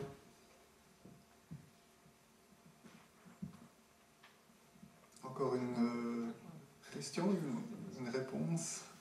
Non. Donc si ce n'est pas le cas, je vous propose déjà de remercier nos intervenants de ce soir pour leur prestation vraiment de qualité et très intéressante. Pour les remercier, au nom de la SIA, on leur met à chacun une bouteille de vin, ainsi que le guide Avoir, édité par la SIA Vaud. Pour ceux qui n'ont pas reçu de bouteille de vin, on en débouchera pour vous au phare dans quelques instants. Donc, vous êtes la cordiale bienvenue à venir prendre un verre au phare, donc en sortant et en descendant de 20 mètres